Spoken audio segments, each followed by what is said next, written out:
And I think we're good. Cool. Let's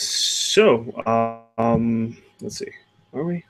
Yes. Okay, we're good. And I think we're good. Cool. Uh, Cool. gotta read. Uh, I got it playing. Okay, cool. Welcome, ladies and gentlemen, to this live stream. Today we've got a very special guest on. His name is Ben Cardall. Many of you might know him. Some of you might not, but if you don't, you should probably go check some of this stuff out. He is the author of the books, the Monographs, and he is the creator of the DVD training series that I'm currently running through called Pipes, Problems, and Reading People. He's a professional mentalist and a phenomenal deductionist. Without further ado, welcome with me, the man, the myth, the legend, Ben Cardall. Yay! The crowd goes wild. Thank you. Thanks for having me. Hello, everyone. Yeah. It's Yeah, if I seem a little bit out of my depth. I'm not really savvy with the whole technological thing. I stick to that type of stuff. yeah, That's my jam. yeah. 4 years ago, that was mine. In fact, one of my first videos was me talking about how I didn't like computers, but here I am now. The snowball has grown. Yeah, definitely. So, for those who don't know you out there, would you like to give a bit of an introduction Sure. to yourself, like what it is that you do, and in regards to deduction and mentalism, sort of Sure. deal. So yeah, what I do. Wow. In a nutshell, from a very early age, I tried to imagine what it would be like if Holmes were a real person and how much his skill set would translate into today's modern age. And I set about exploring that. It's nearly 70 later, and I'm still doing it. And I get to train every day. The video's gone your end, so I'm just going to keep talking. I'll send you a message actually. Uh,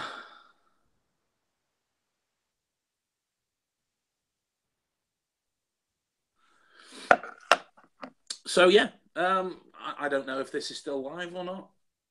So it says live in the top corner of my screen. So I'm just gonna keep talking. Um, so yeah, I get to train every day at my gigs and my shows, and I take my concerted efforts out into the public and into the real world. I get to use my skills as a deductionist um, through my.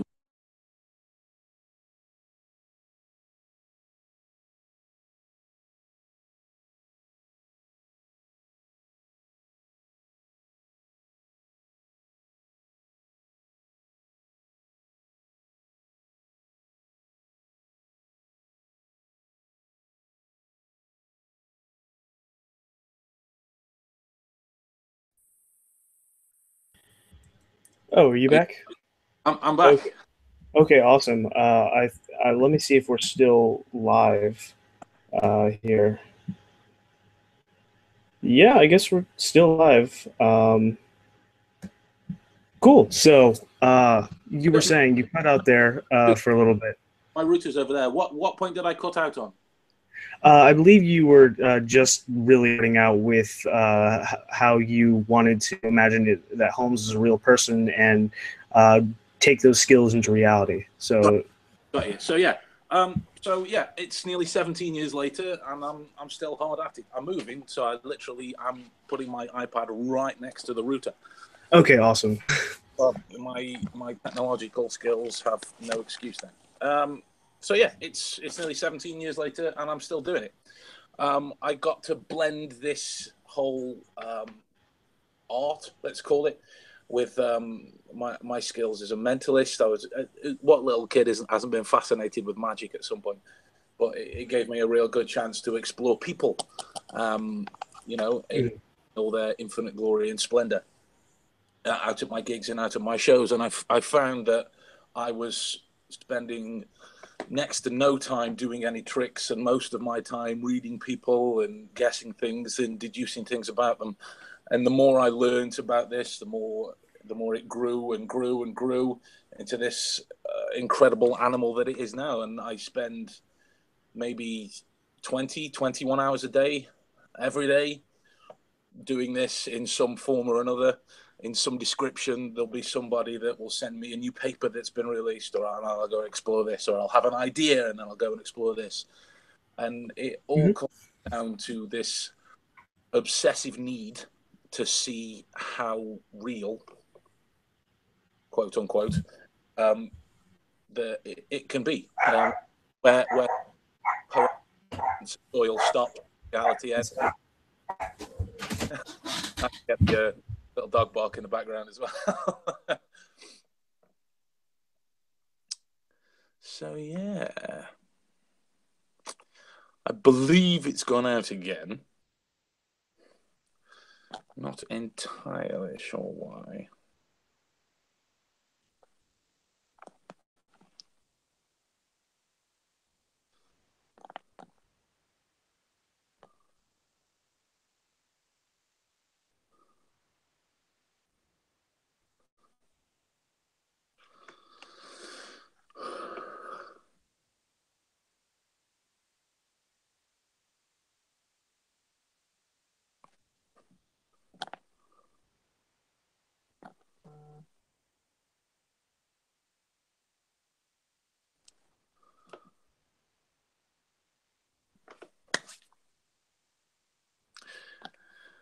I guess this would be the one where the problems came up with.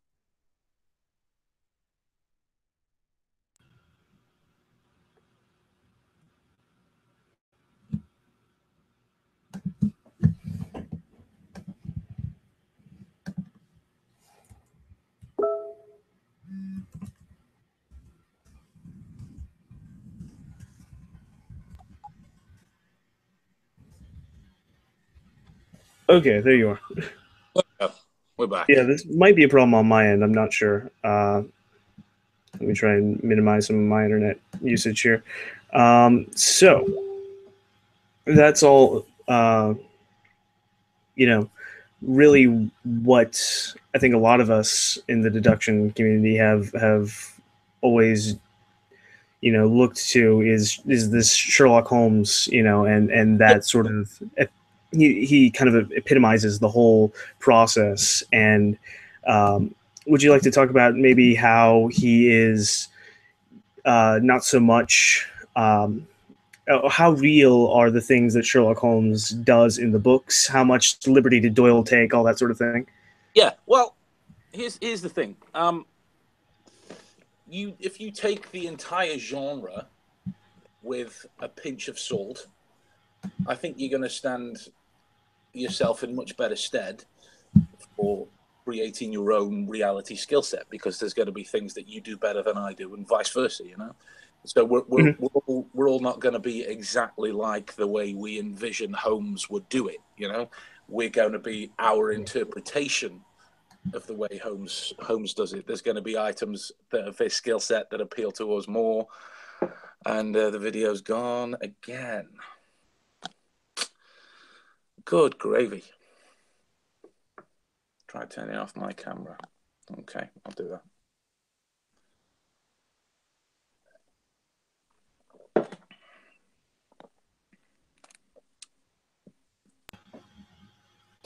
Are you back? Hello, I can hear you. Yeah, there were. There we are. Okay. So yeah, I'll to explore every single deduction made would take far too long. But I think if you think of it in a nutshell, in terms of you're never going to be able to look at somebody's shoulder and know that their girlfriend's about to go into labor. Right. Yeah. That's a distinct impossibility. But as far as things like reading items from their life based on their shoes, their clothes, reading their expressions, lie detection, facial reading, even down to tattoos, the way they shave their beard, dominance hands, clothing symbols, reading their jobs, where they've come from, where they're going. All this stuff is absolutely possible. Mm-hmm. Absolutely possible. If you want to look at some of the Joseph Bell stories, in terms of the way that he described a sailor would move differently to a builder, Right. Of course, because they do different things. Exactly. They develop different muscle groups based off of the different manual labor they do. Exactly. There's going to be a difference in handshake of the office worker versus somebody who lays bricks all day. They're going to have a natural latent strength to their grip. So in terms of figuring what is job description based on a handshake, that's possible. It's just the way we talk about them as deductionists, we can make it sound a lot more fanciful than what it is, which comes back to that Holmesian way of him never wanting to explain really too much of what he does, because, you know, a conjurer gets no credit when once he has revealed the secrets. And it's gone again. Oh, dear. I'm sort of left here in the dark now. Oh, is he back? Yes, I think we're back. Okay. Well, I guess this is just going to be the stream. So it's going to be a couple rare moments of me talking, and then just I'll try and pick up the slack. And, so yeah, I don't really know what goes on. It fades to black, and your symbol comes up, and I can hear some things and not, but my router is literally there. And, okay. So I don't know what's going on, but yeah. You can only know what's possible and what isn't if you explore it. Right. So experimentation has a big part of this, right? Yeah, absolutely. There's going to be things that will drop quite easily based upon what you're more cognitively inclined to be able to do. You know, so it might be that there are a lot of deductionists that start out naturally inclined towards memory palace work. So that might be a place that they would start and find great success with. But when you start to experiment with the logical processes and the different ways you can read objects, that might be a thing that feels more difficult. So they can only do a smaller range of topics, so they don't explore it as much and put some of the skills onto a pedestal out of their reach, when in all actuality, you only find out what is and what isn't possible by having a go, by refusing to be beat. Right. Like when people talk to me about how long I've been doing this, and you know, they say some lovely things, and you know, call me an expert and whatnot. There's no school you can go to for being a deductionist. There's no accreditation. There's no tests you can take. It's simply a lifelong pursuit, and I firmly believe, and it's just a humble opinion at this point, I firmly believe that in order for you to attain some sort of mastery, your hunger must never die for it, because it's something that you can always learn more, you can always test more, you can always be better, you can always be more attuned, you can always be more observant, there can always be things that you'll miss. But on the flip side of that is, what we have to understand is that we are human. This person, this ideal that we worship, and you know, worship is a strong word, but I'd wager there are many of us that agree. This person that is a fictional being, as much as we don't like to admit it. You know, maybe he's based in reality, but he essentially lives in fiction. So we have to give ourselves some credit every now and again when we read things like Holmes stayed up for 3 days straight working on a case and drank embalming fluid. Don't do that. Yeah. I mean, there is some correlation between creativity and sleep deprivation, but that's literally because your brain is lacking resources to keep up your inhibitions. But you know, it's don't get me wrong. I will dabble with some of the crazy things. Let me just go and grab a chair, and I'll tell you about what I'm working on at the minute. Okay, sure, yeah. I say a chair. It's my daughter's play stool. So. Oh, nice. So I'm currently writing the follow-up to the Monographs at the minute, and it's all about if the initial one was more how Holmes could have been a reality. This is more if House could have been a reality. So it's more. That's right. I think I remember you making a Facebook post about that. This is a book about the medical tells, right? Yes, absolutely. And you know, it was one of those things where you have to put your money where your mouth is. If I'm going to test my theories and my deductions and my ideas, then I have to be in the world. So I took a degree in medicine. I took work experience in hospitals and clinics and GP experiences just so I could see this thing at work. And what it brought back when you will find that if you ask a question A, I have to get to B. I will do this to get to it. I'm much the same way. But yeah, that's perfect. So getting back to it in terms of the realities of certain things, when you look at Holmes's ability to differentiate between certain types of tobacco ash, right. And, the type of cigarette brand that it was made from, and blah blah blah. I had to try to see if this was possible, and so I'm lucky enough at this stage of my life that I've got friends all over the world. So I would ask them to send me cigarettes. And I've got a shed out the back that I would go and test this out. So you'd light up a few at a time and see how they behave in certain environments. You'd see how they behave on the road. You get used to the smells, the tastes. And I became so ill because I was literally working for maybe 8-9 hours a day, every day, in a field of cigarette smoke and cigar smoke and pipe smoke. Oh yeah, I bet that was just terrible. So I'm kind of asking for trouble, but I see. I'm not going to encourage people to take things that far. You do so at your own peril. Right. But that's where my belief in this whole side of things is. It's all very well. Let me pull a book out of this here. It's all very well. Sam Gosling saying all of this type of information about what we have on our objects that are on our person, or how we keep them in our bags, or how we arrange them in our room. It's all very well as learning this and being able to repeat the information back at will, but if we don't go out and test for how we can make it work for ourselves in the environments that we go into, then it just becomes nothing more than pub quiz knowledge, Yeah. You really have to examine the veracity of something first. Right. And that brings up an interesting point about confirmation of your deductions.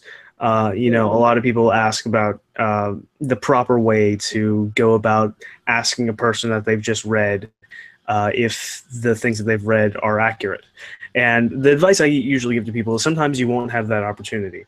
And the best mindset to have with that is like, take this situation as you could be wrong, you certainly could be wrong, but you have eliminated the most unlikely possibilities and favored the most likely based on the data. Take it like that, and don't have an arrogance and assume that you're always right.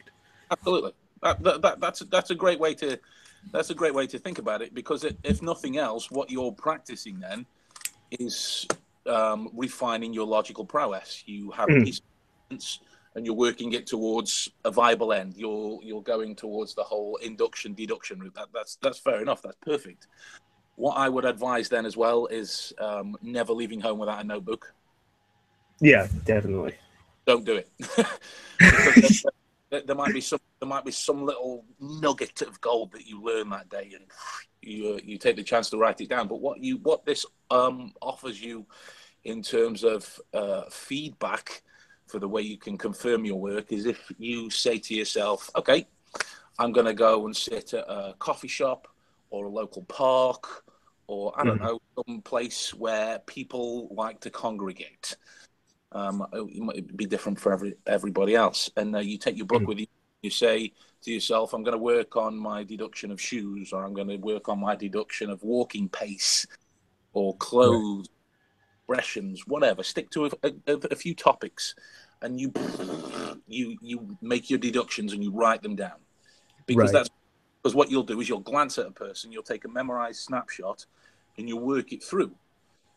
So you get the feedback in terms of creating strong spatial awareness of your surroundings. You get comfortable with flash memorizing people, and you get your ability to refine that based on something you can picture in your head. These are all great skills that stand you in greater stead for solid foundational work for other things. But what that is later on is if you come back to this this same place, and then you look and you say, okay, the volume of information. I can come up with a lot on shoes. I can come up with a lot on pace, but clothes are where I'm struggling. So I can spend the next hour just on clothes and get better at reading the clothes around me. So the notebook not only is a great way to practice, but it offers a great feedback loop in terms of how directive you're being. Me, I don't care. I'll go up to the person and I'll ask them outright, do you own any pets, or do you do this for a living? But that's my comfort zone. The comfort zones Right. the comfort zones are going to be different for everybody, and it's going to be even. And Go on. I'm sorry, I was going to ask if your level of experience and the time in which you've been doing this has improved your confidence. Like in the beginning, was it more awkward to ask people, or was that just your natural personality? I think it helps given my background, because my first degree was as an actor. I Oh, trained okay. in performance years ago, so I think that helps a lot. But Gotcha. with deduction being a very different animal to performance, you Although get there is that theatricality with Holmes and everything. oh, Yeah. absolutely. I never could resist a touch of dramatic, you know. But, yeah, I'm full of Holmes quotes. They'll pop out every now and again. But yeah, you'll Yeah. you'll be really confident around certain people then, if that's the case. But you want to have it around um, everyone at large if you want to confirm your work. Now, yes, absolutely. With experience, I feel no problem going up to somebody and saying, "Look, I'm practicing this, that, and the other. Here's what I think. How close am I?"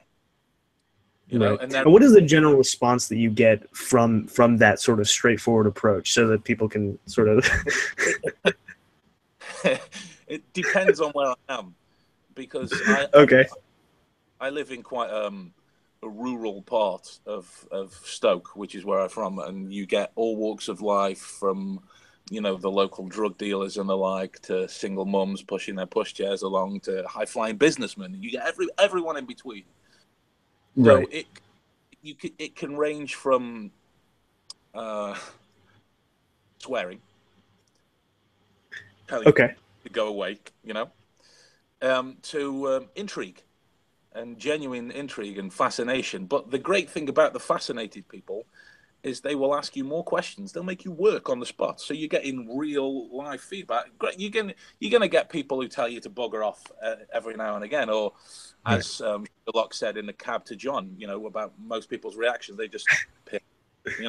That happens. Right. That happens. If you're gonna walk down this road, you're gonna be very aware very quickly of the fact that truth hurts. And Yeah. if Definitely. people don't want to hear something that they thought they kept pretty secretive, is clearly visible to strangers, that's going to be a shocking situation to be in. So what I came up with was a few different ways for you to practice, and it's going to depend upon your age as well. What I did is, I don't have any clipboards to hand. Is I'd take a clipboard and I'd write down this person, and I'd make my deductions on a piece of paper about them in the same way that I would do a notebook. And then I'd go up to the person and say, "Look, I'm from our local university. I'm doing a psychology course, and we're conducting a social experiment to see how comfortable strangers are talking. So I'm going to tell you a little bit about myself. You tell me how comfortable that makes you. You tell me a little bit about yourself. If you can't think of anything to say, I've got a couple of questions, and you can base them on your deductions. So, like, Right. if you Yeah. a dog owner, you might say, "So, do you have any pets at home?" "Oh yeah," and I see. Check, and you can get back that way. And the great thing about that is they will never know, if you don't want them to, that you're working on this Right. whole element of deduction and reading people and blah blah blah. If you want them to, tell them, and then you still have the secretive fallback of this pseudo psychology course, Right. which Speaking of psychology, like because how much does psychology play a role? I was going to ask you about like your education and what degrees you've done. You said acting was one. Do you have like a degree in psychology, and how much do you think psychology plays? yeah, my first degree was in drama and performance. I Mhm. jobbed around the acting circuit for a while. It was great, and then I got another degree in forensic psychology, and then Okay. I'm I think about 19 months away from finishing my third degree in formative medicine. Um, but I took diplomas in forensic science and criminology and all sorts. But these are great because the world we live in now, you can do so much online, you can do so much from home. Right. But to go into an educational building, they will pace your learning, which they believe is so you can master it better. But Mhm. the problem I have, well, it's not really a problem, is that where I'm at now, I can read so much X amount and remember it virtually, 90% of the time, just off the bat from storing as I go. So it allows my output in that scenario to be quite high.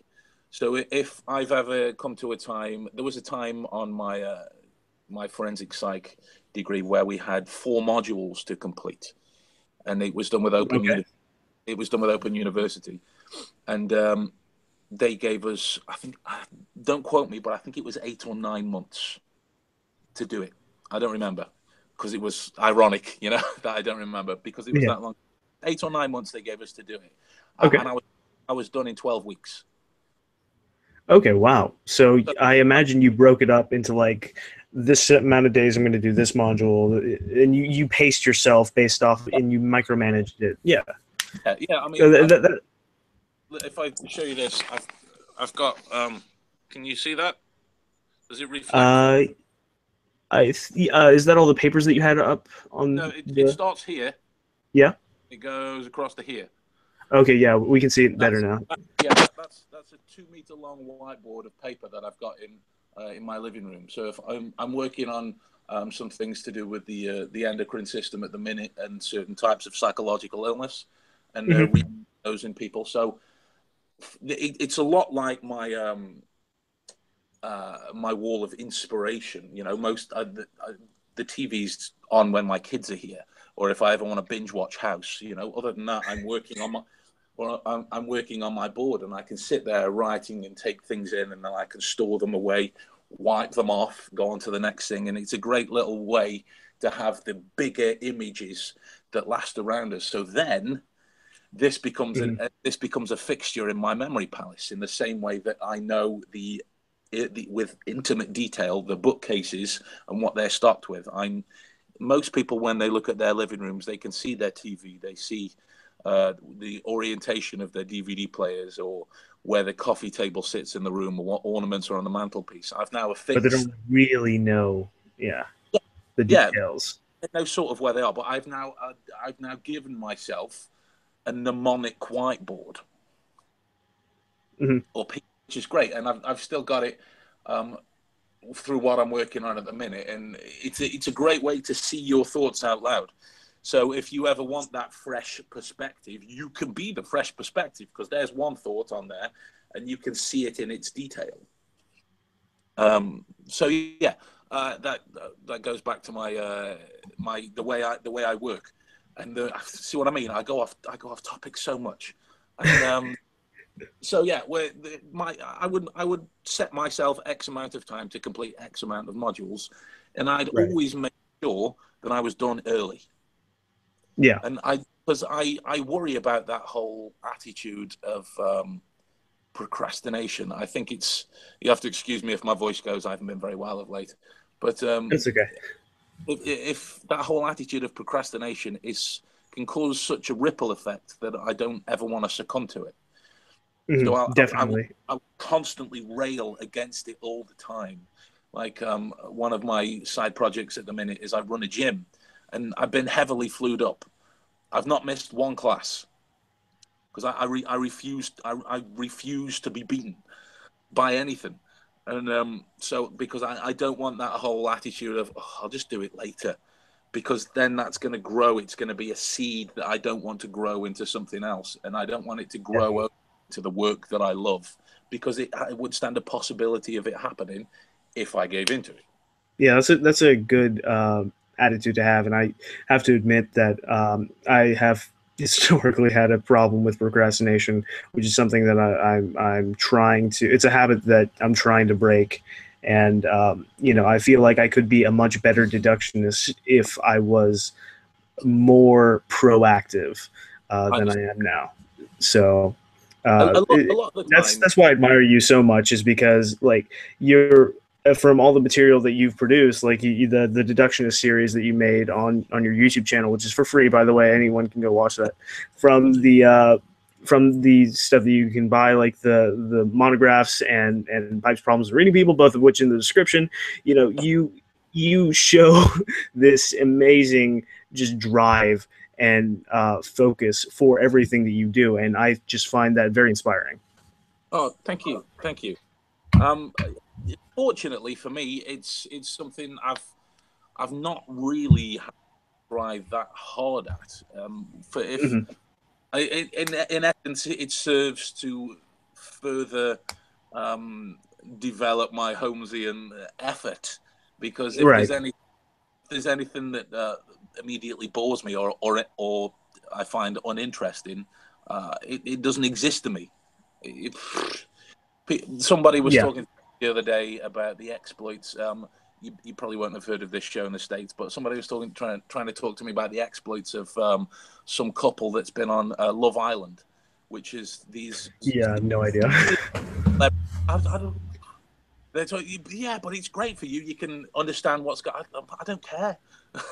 Yeah, there are much better ways that you can understand people than by watching reality TV, especially since so much of it is just staged. When a fun thing that I do like to try every now and again, if I'm ever stuck in a situation where I'm in a hospital waiting room or somewhere where there is the talk show hosts and they're doing the lie detector results. I Mm-hmm. like to try and see if I can figure out the answers before they're given, because so much that goes unspoken about the polygraphs that Oh yeah, definitely. the focus from the shows gets put on the legitimacy of the machine doing the work, when we know that it's more about the reader reading the machine in response to this. So it's nice to Right. the nice The machine just provides data; it does not provide the conclusions. yeah, it's an autonomic nervous arousal detector, nothing more. Mm-hmm. Nothing more. So that's Right. the only way I would ever give in to watching reality TV, is if I could somehow use it to practice. But yeah, to get back to my drive, like I'm saying, if something I find uninteresting, it doesn't exist to me, so therefore it's not on my sphere of focus. I don't care about it. Yeah, that's It's very Holmesian in the sense of like Copernican theory and prioritizing the data that you store and keeping your mind at it clean and all that. absolutely. Clutter can be visually messy. Mm-hmm. Like if you were to look at my bookcase here, it could be concerned messy, but the way it exists in my head, everything has its set place and its set home. It's Right. already You have a system that works for you, and yeah. you don't need to manage that system in a way that maybe looks pretty, as long as it serves its function. That Like definitely. the method to the madness, as it were. But Exactly. I will always, I will never. No, how can I phrase this? I would never discredit anything immediately without first seeing it, and I'll know immediately whether that's based upon time served in this field or not. I'm currently not consciously aware, but if I sit down to something, whatever that be it a new TV show or a new book or a lecture or people on the street, if I sit down and immediately I'm not engaged, I know it's not going to interest me. Right. And it's become a matter of trust between me and my um, deductive reflexes, let's call them. Mhm. And Yeah. Holmes was quoted as saying, "We know that 2 and 2 is 4. We But know it, not it's sure." very hard to explain it. Yeah, Yeah. that's the same thing with me. I've found at this point now that if It's just something yeah. doesn't doesn't engage any of the areas here, I'm not. I don't go away. I'm not bothered. Right. It's literally become a part of your brain. Yeah, yeah. I think that's That's like, people ask me now, like, how do you get to that point? It's just through time served. It's the Right. same. It's just practice. And that's what I tell people. Like a video I made recently on what is deduction. I ended that video with, look, if you want to understand people, first you've got to understand yourself, and second, you've got years ahead of you before you get anywhere close to what Holmes was. Absolutely, absolutely. If you look at the law that surrounds Holmes's life, he started, and I'm talking through every incarnation of Holmes. If you put it into a chronology, right from the young Sherlock Holmes films all the way up to the Conan Doyle books, if you put it all together, he's been doing it since he was a child, Right. and really found any sense of efficacy in his early 20s. Mm-hmm. That's a long time.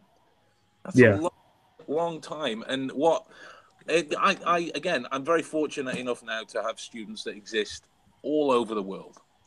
And the same problem comes up. They want, when they start, they get this beaten out of them. I'm kidding.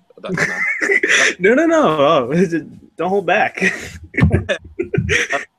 It's a similar issue that comes up, and they want everything now within minutes. The quick fix, or I'm like, that's the Right. whole. The tips and the tricks. That's why I never liked those kind of videos or made those kind of videos with 5 tips to get better at deduction. Now it's just antithetical to the whole premise. Exactly.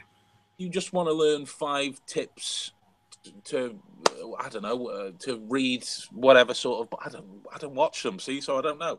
If you wanted to go down that route, then you're only going to be suited for 5 very specific types of scenarios. And the fact that when you live life as a deductionist, you've got to be prepared for potentially billions, you know? Yeah, exactly. It's not about it's not about having all these different scenarios stored. It's about training your brain to be fluid and be able to adapt to different scenarios. Yeah, exactly. Bruce Lee. I love it. I take a lot from his philosophy in the way that I work. You know, you put water into a cup. Yeah, I've noticed that, especially in pipes.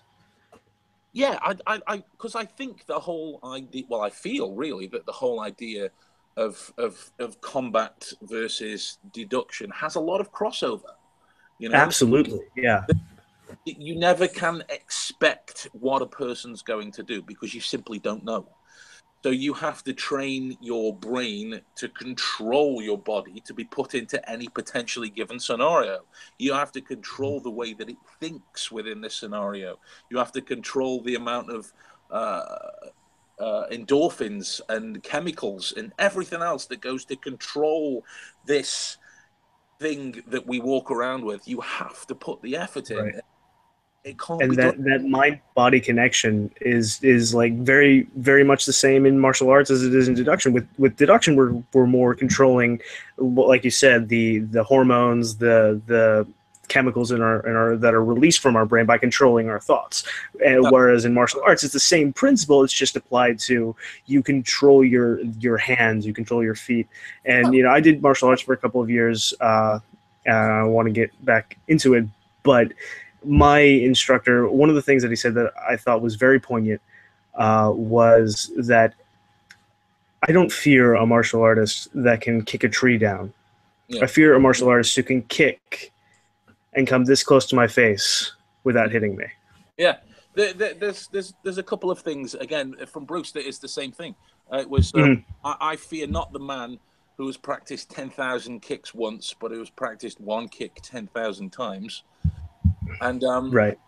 My preferred one of the two is when an exponent, when an opponent expands, I contract. When he contracts, when the time is right, I do not hit. It hits. It hits. And I think that's such a poignant metaphor for what we do. They put all this training in, and then when the time is right, you're not consciously aware of these thoughts that are happening. They just fall into place. It just happens. Yeah. And there's information that you know. Right. But to get to that point, it's very important because, I mean, we do that anyway. Like, a person not trained in deduction does that sort of thing, but those are the bad conclusions that we get to. An untrained person is going to know in their head that they think this person is this way or that person is that way, and their brain is automatically expanding and contracting, but it's doing it in the wrong way. Yeah. So what we have to do to get to that point to do it correctly is to deconstruct our views of the world and take it slow at the beginning. Absolutely. Some of the cognitive biases again that we fall foul to, that they really shape the way that we see the world, you know, and it's to do with emotions being antagonistic to clear reasoning. Right. It's two of the most important things. Well, no, I'll save the other one for later. One of the most important things that I feel that you need to master at the start is the confidence in the skills that you develop. And I say confidence, not arrogance. And the way I liken it is we've all had an experience in one form or another where we've walked into our house, put the keys down where the keys go, and we've gone wandering off and made a drink or whatever, talked to our friends, family, blah, blah. Oh, I forgot something outside. I need to go out. Where did I put the keys? That drop, that lapse, even if it's brief, that immediate lapse in confidence takes a memory from you. And then you start questioning why, and then it goes, it's like trying to remember a dream. You know, if you just let it happen, then your brain will show you the way. And that comes from confidence in your skills and the time that you've put in, you know, to be able to get them for you. So you just kind of have to. It's almost a feeling, right? Maybe this is just me, but it's almost a feeling when I'm trying to get myself to remember that way. It's just you almost have to embrace this feeling of just letting the memory flow. I don't know. It's hard to explain, but whenever like I lose something, it is hard to explain, and it's because, again, humble opinion, it's because it's based on a feeling. It's based on an emotion, and by their very nature, they're irrational. Emotions, however much we feel they are rational, aren't, because they're emotions. They're not supposed to be rational. If they were rational, they wouldn't be emotions. Exactly. Yeah. Exactly. You can't, in my opinion, rationally approach something that you're emotionally connected to, and because that's when they become antagonistic to clear reasoning. So yeah, to explain this confident approach, it's about doing these things enough times that you feel no problem. It's like when somebody hands you, when you first start learning a Rubik's Cube, and you've got your own, right? You're mixing it up, and you get used to the way that moves. Right. Yeah, I haven't solved mine. Great analogy. To the way it moves, you get used to how the center pieces turn and how the edge pieces turn, and the formation of the colors. Then when somebody else gives you a Rubik's Cube, it might look a little bit different, or it might be a cheaply made one, so the orientation of the colors are different to what you're used to. And in your head, you might be going, "Oh God," and it might stop you from solving something that you're so used to solving. Because it's just that subtle difference, because your brain has adapted to that specific cube. Exactly, it's that drop in confidence that you need to get rid of, and so that's one of the first things that I advise anybody to get rid of at the start is practice and it's an ongoing thing. Don't get me wrong; it's not something you do it in one topic and it's gone for all of them, because that's not the case. Whatever you're working has to be worked that far and that hard that it could be put in a cup and it becomes the cup. It could be put in a bottle and it becomes the bottle. It becomes the proverbial water, you know, that you use in here to keep it going. That's a good way of putting it. But and again, with the emotions being involved in the way we process the world, we, like, say for example, let's paint a really disgusting picture. Say we were a detective, like an actual police detective, and we've been asked to sit down and interview a convicted paedophile over this new crime that's happened. Like, say that's happened. Are we going to walk into that open, free of biases? Yeah.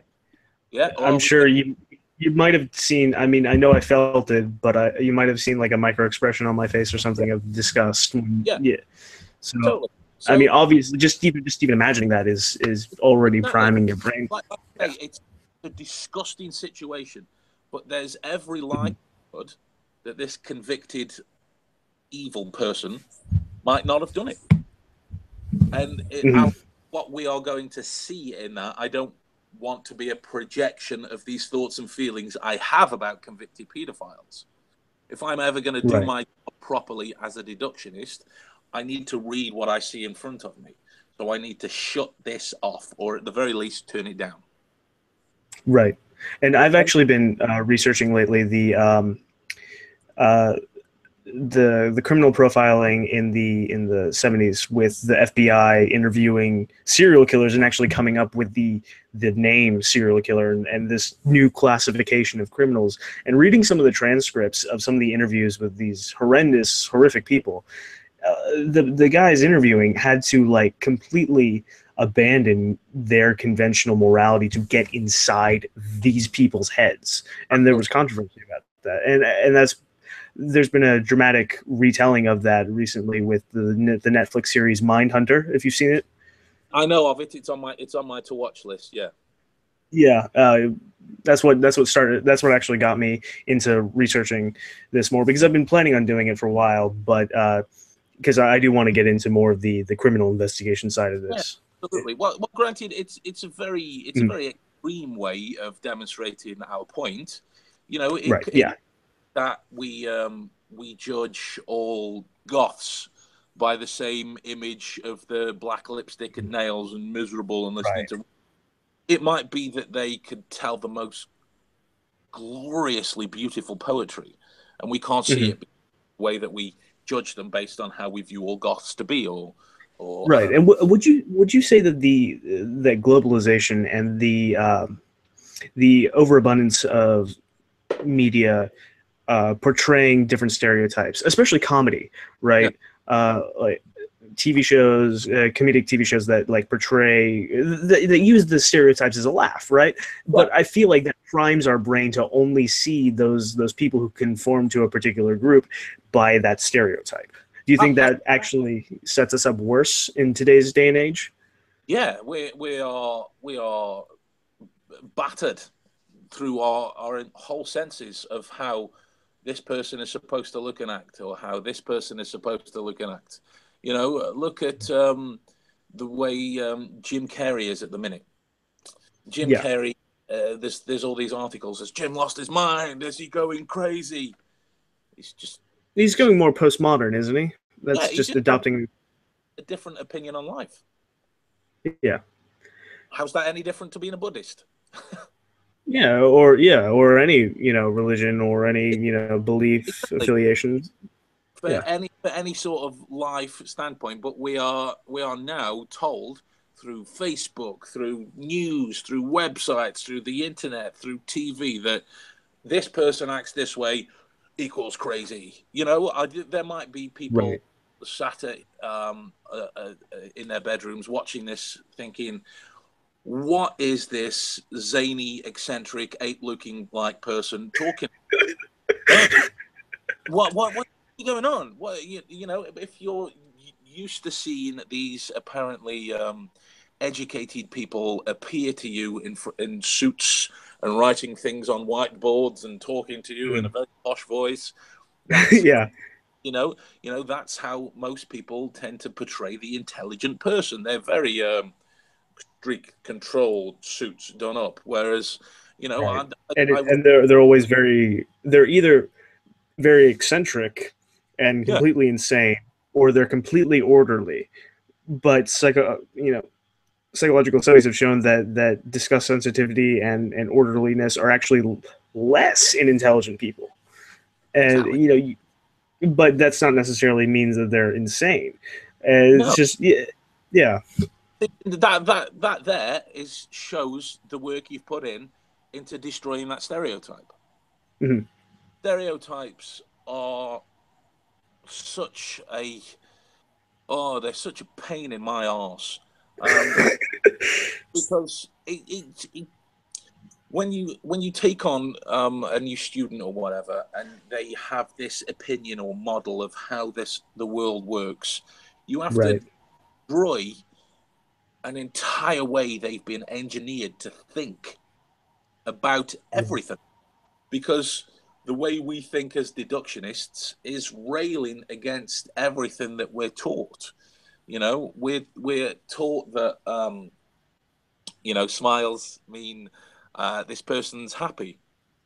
Whereas, deductionists, lie detectors, body language experts, these are people that rail against that type of thinking where a smile could be masked, their sadness could be in their eyebrows, Right.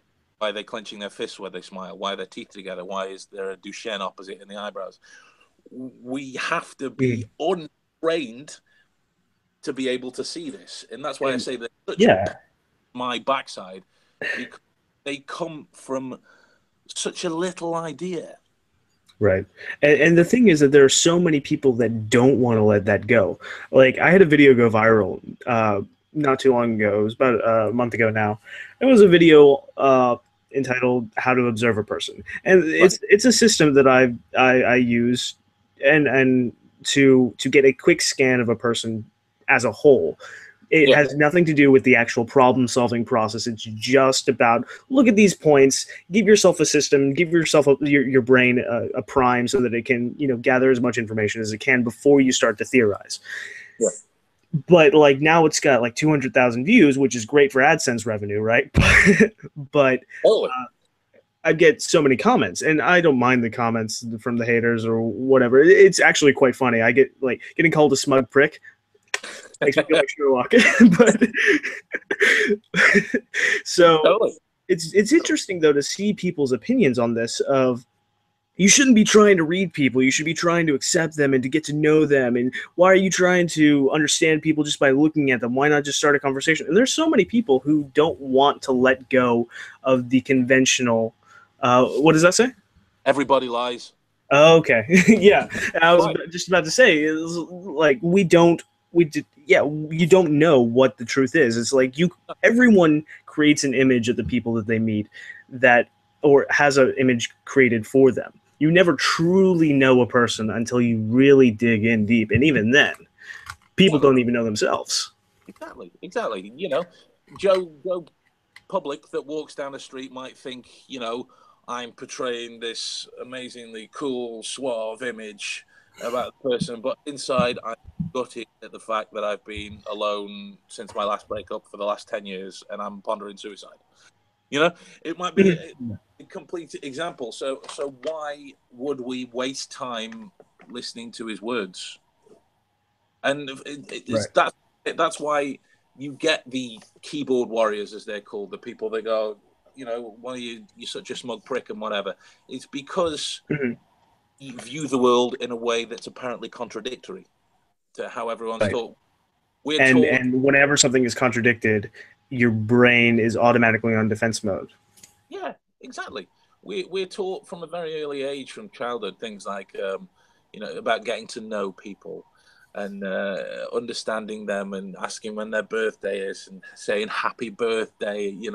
It might be that this person hates their birthday, and if you wish them a happy birthday, they're going to be pissed off that you asked them to have a happy birthday. Why? Or even if you like question or like a different scenario where this person who's indifferent to their birthday, it's just like, oh, happy birthday, thanks for that. But you're the type of person who's just like, when it's your birthday, people wish you happy birthday. Then you start a discussion, and you're like, I don't really get the point of birthdays and and much less why it's celebrating the offspring rather than the mother who bore it. Exactly. And then. Yeah, then you try and get into a discussion with someone, and most people, their eyes are going to glaze over. Yeah, most birthday cards, Christmas cards, I don't get them. Why?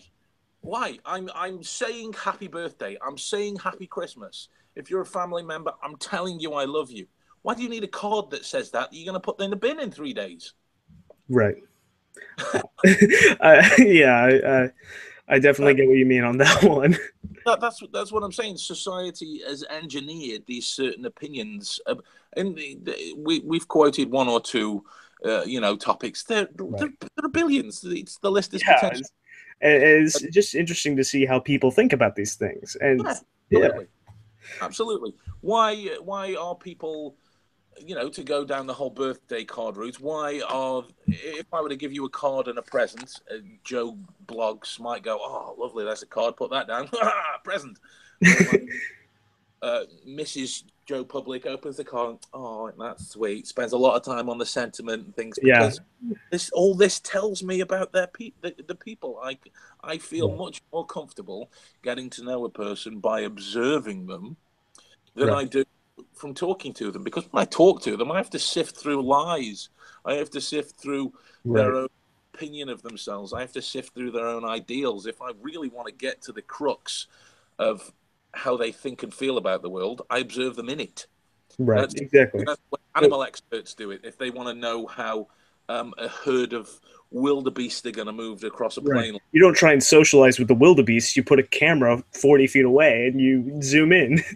Exactly my point. Exactly. If you want to know people, you observe them in an environment, because one person's going to behave differently at work than they will do at home if they like or if they don't like their job. How are you going to know? And even then, like, people put on different masks in different scenarios anyway, just as a default. And more, some people do that more than others. I know. Now we're getting into the whole crux of why deduction is important, as is really the most important skill, humble opinion, for life. And that's why it feeds back into my passion, because now I go into any relationship that I want to develop, be it personal, work, or other, and however many times they correlate, with much more information about this person than the average Joe.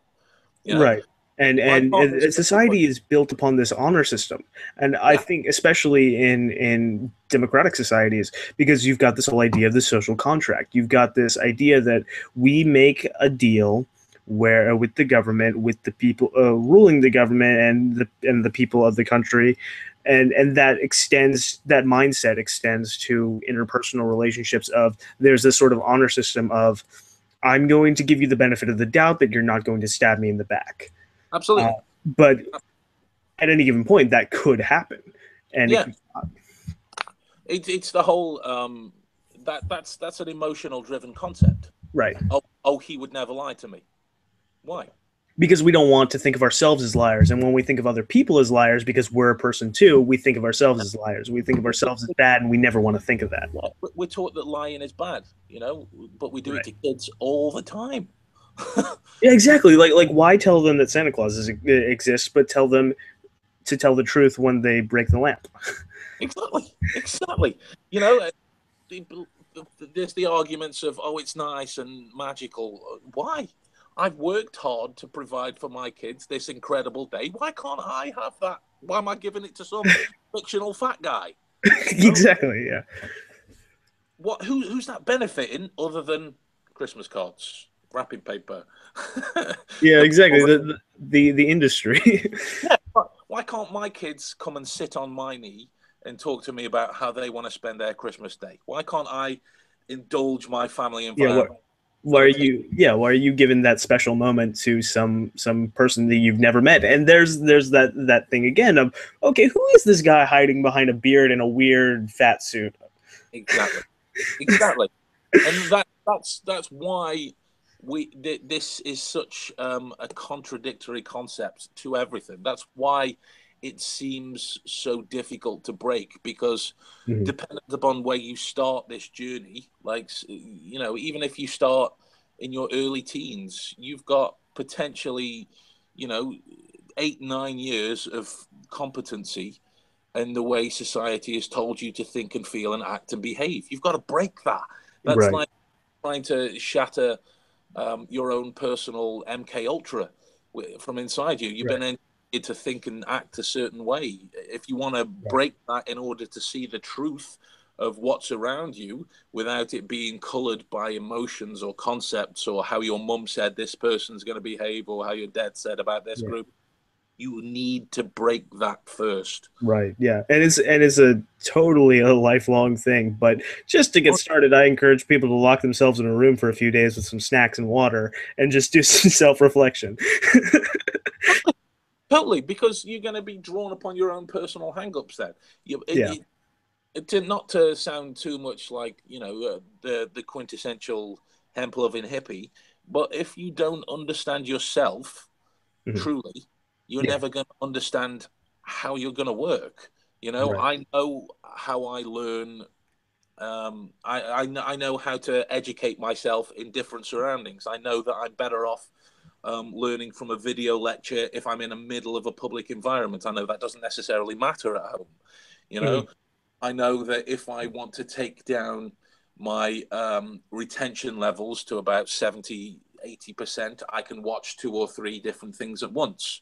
If I'm not too bothered about retaining it at large, if I've got, a deadline that I have to meet, and it's only Right. through understanding completely your hang-ups about everything and how you see the world and how you process it, where your faults are, where your attributes are. You're going to Right. know how to train as you go forward. So yeah, self reflection, very important. If you're not honest with yourself, you know How can uh, you expect other people to be honest with you, especially when they don't tell you? exactly. If I were to bowl up to this person on the street with my clipboard to talk about my pseudo psychology degree that I'm doing, if I were to bowl up with an angry expression on my face, and because I'm just naturally that way, I might naturally just frown. That might not be a sign of anger. This just might just be my baseline at rest. Some Right. people, But that's people going to. automatically assume, "Ooh, okay." Yeah, exactly, Yeah. exactly. And Want them that's to and that's that's thousands of years of okay. Yeah, Let's not get stabbed here. exactly. It's very It's very Neolithic in its approach, but Yeah. yeah, to circle back to it, self reflection is Right. it's a great feedback to have because as you're learning things, like I say with the notebook earlier, Mhm. that's self reflection in the written word. Like I've got a notebook here. That's self reflection in the written word. You're going to see, all right, these are where I'm succeeding. This is where I'm not succeeding. Right. So if I want to pursue more, am I going to focus on the things that I'm good at or the things that I'm not so good at? I'm going to focus on the things that I'm not so good at. Or if I haven't gone through the correct period of self reflection, I might focus on the things that I'm good at because I want to feel more positive about the way that I'm doing it. Right. Yeah.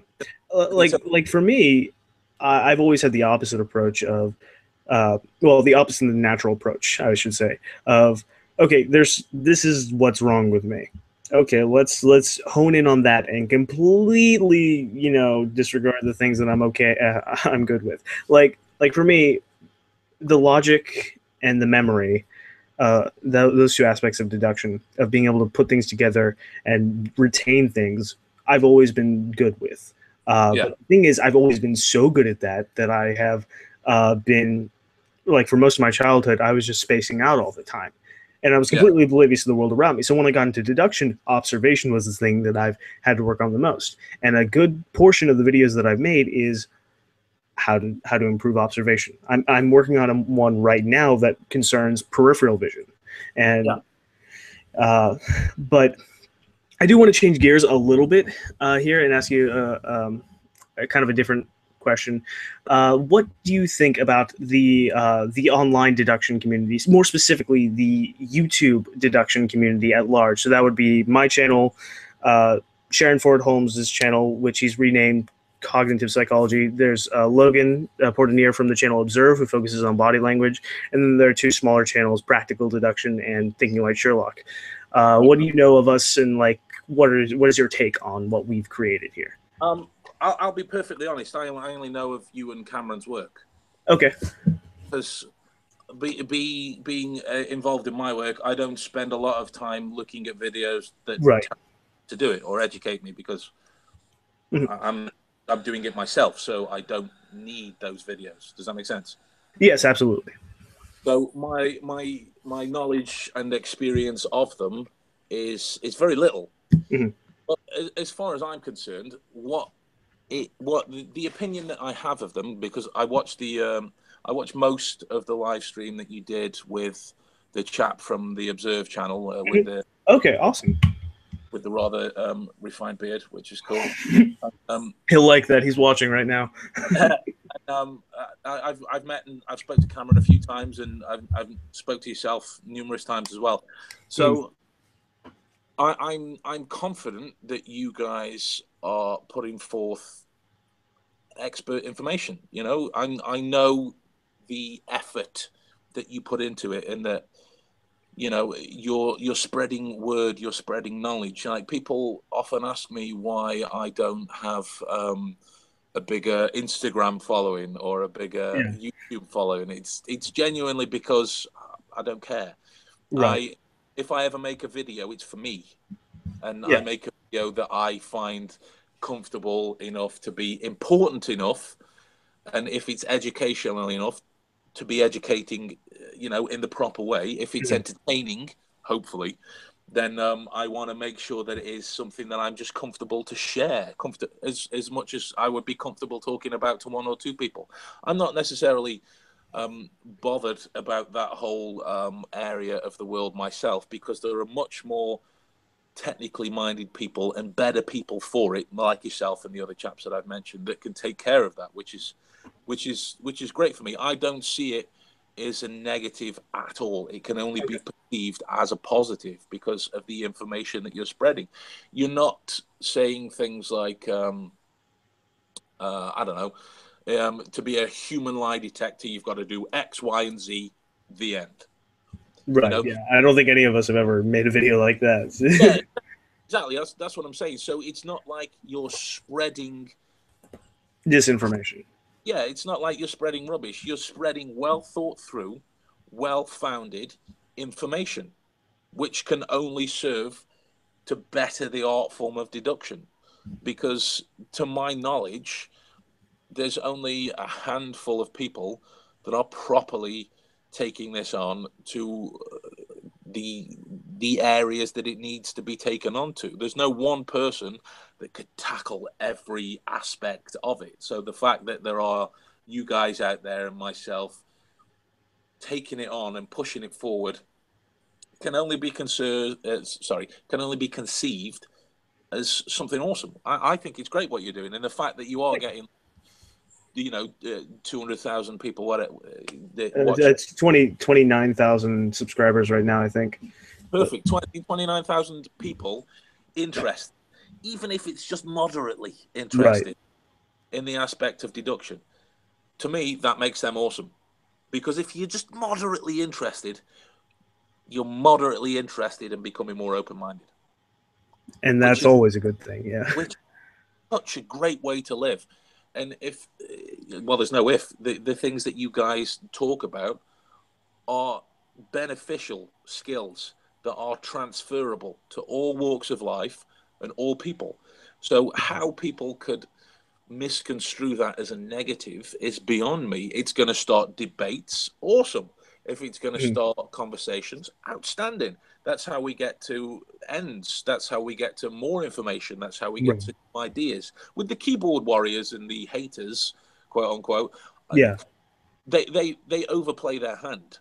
You know, and honestly, sometimes I just like I like answering those comments sometimes, actually, and it's not out of a malicious sense. I actually try and start a legitimate discussion with them, and usually a few comments later they just stop.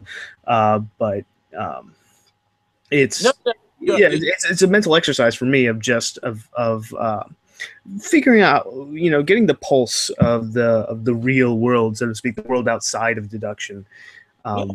But I really appreciate you saying all those nice things about us. Dude, not at all. I mean, believe me, I'm the type of person who I thought if you were doing awful work, I'd tell you. Yeah, I imagine so. Because you guys are on, well, we're all on the same team, basically, aren't we? So as I would hope that you guys would do for me, if we're ever purporting or doing something that is almost defamatory to the nature of deduction, and I need somebody to call me on it. I need somebody to say, you need to do this before it goes forward. You know, as I do for anybody else who's on my team. I want to make sure that we're all together the strongest foot forward, and we do that. You Right. know, I think that's very poignant because I think in regards to any sort of community relationship, anything that communication in that sense is key. Of you have to be willing to call other people out and be willing to have yourself called out at any given moment for any given thing and be absolutely, open to that. absolutely. So your emotions can't be in it, Right. which it feeds back into everything that what Yeah, we're saying. exactly. I just love how cyclical it is. Cameron actually wanted me to ask you if you remembered him because apparently you guys have met twice. And Yeah, I one was at a book signing. He was there with his mum wearing his deerstalker, and the other I saw him out in the crowd. He was about 5 or 6 rows back. The first time I was there at the Sherlock convention on the left hand side. He didn't have a hat on that time though. okay, he was also in your in the video that's on your channel. That was a demonstration of you making deductions blindfolded about a shoe. Yeah, He was in the crowd there too. Yeah. yeah, that was my performance at the book signing. Oh, okay, okay, cool, Yeah, yeah, yeah. He we did I think we did photos after, and I signed the book and stuff. So yeah, no, I totally remember Cameron, and awesome. we spoken a couple of times online as well. He sent me some photos. I've sent in some Hmm. photos. We put our heads together a couple of times. So yeah, I always make a point of remembering as much as I can about everything. Right. Yeah. I'm sure he'll be flattered. I'm sure he's watching right now. Well, it was hi Cameron. It was it's a lovely thing to have somebody remember. There was a couple of times at the Sherlock Mm. convention just done. They gave me a table this time to do my stuff at, and whenever somebody came to talk to me about whatever, what I do and why I'm here, blah blah blah, and then they go away, look at the other tables, go and get their stuff signed by their celebrities that they would come back, and they come back a few hours later or the next day and whatever, and I'll Yeah. be like, oh hi, and we carry on talking about the same thing, or I Right. And you and that yeah, whatever. that's just and that's such a even just with the memory aspect of this is just such a useful thing to have with people, especially if you want to be that person who wants to get to know people the conventional way. Memory does nothing but serve you better than that. Exactly. Yeah. That's why I call it the ultimate transferable skill, because Yeah. it just serves to only benefit you in any type of scenario. As far as I've yet to find out some way where being the inclination that I am has had negative effects for me. Yeah. I've yet to find one. Yeah, it's yeah, I want to say it's really cool, by the way, that you get actually invited to the Sherlock events. I think that's super awesome. Oh, dude, seriously, when That uh, picture you have with Moriarty, oh man. when I was there, I got like some of the last couple of tickets because you have to buy them and you have to Yeah. go in. The poor guy stood there hugging, talking to people, genuine smiles on his face as well. Didn't fake a one of them, Oh which was. wow. And he's standing there for I don't know how long it was, 2-3 hours maybe, just talking, hi, smiling, photos. Yes, nice to meet you, blah blah blah. And then it came, and I'm thinking of all of these remarkably eloquent things I could say to Moriarty. And I walked up to him and just giggled. That's I was awesome. smile, and I was off. I was done. Just giggled.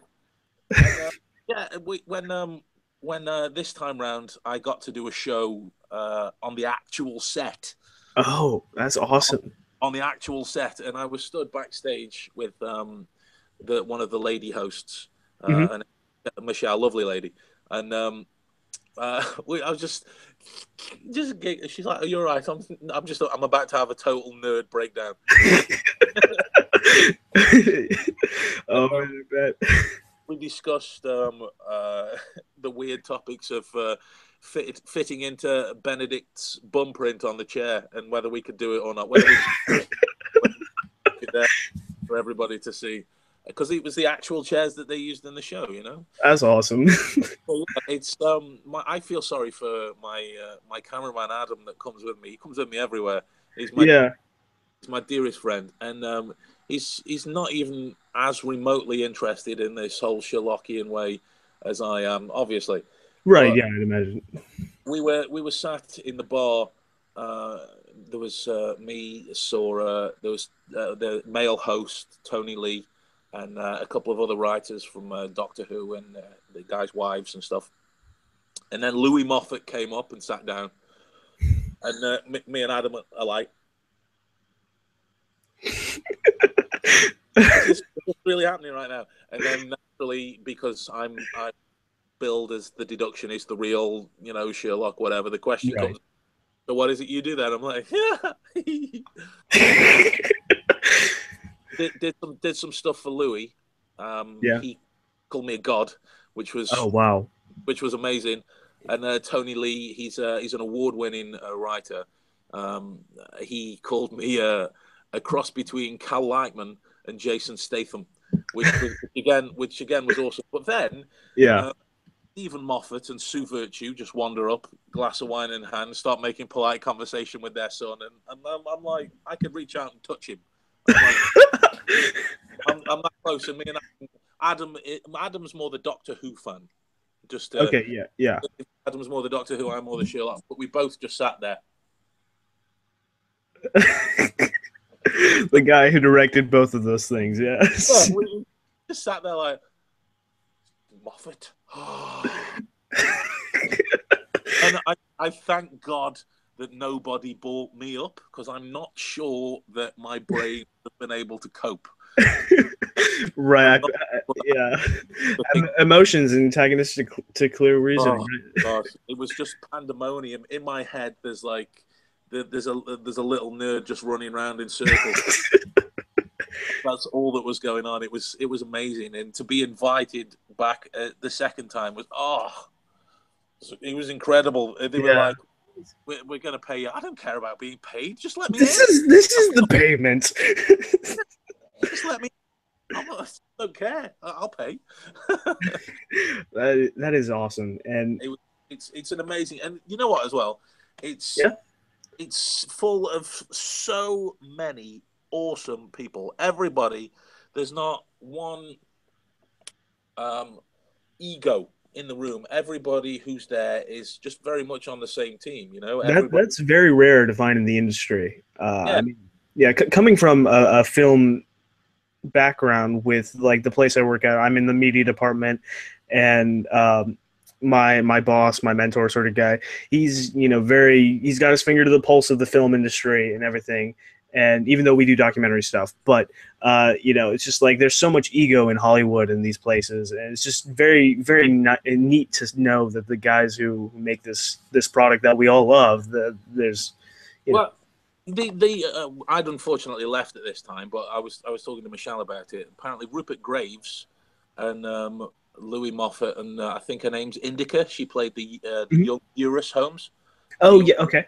They were running behind the signing stages, drawing over the pictures at the top. So they were drawing like big mustaches and glasses and spots and things on each other's photos. And real, you got this sense that this is a real friendly, awesome family environment. And it's not like, oh, you're here to see me, you want me to sign this for you, blah, blah, blah, Yeah. You would get with, I don't know, I've not met a whole lot of celebrities, so I don't know them, but I imagine you would get with some celebrity somewhere. Maybe like Brad Pitt or some, I don't know, random celebrity out of the hat. Who knows? Yeah.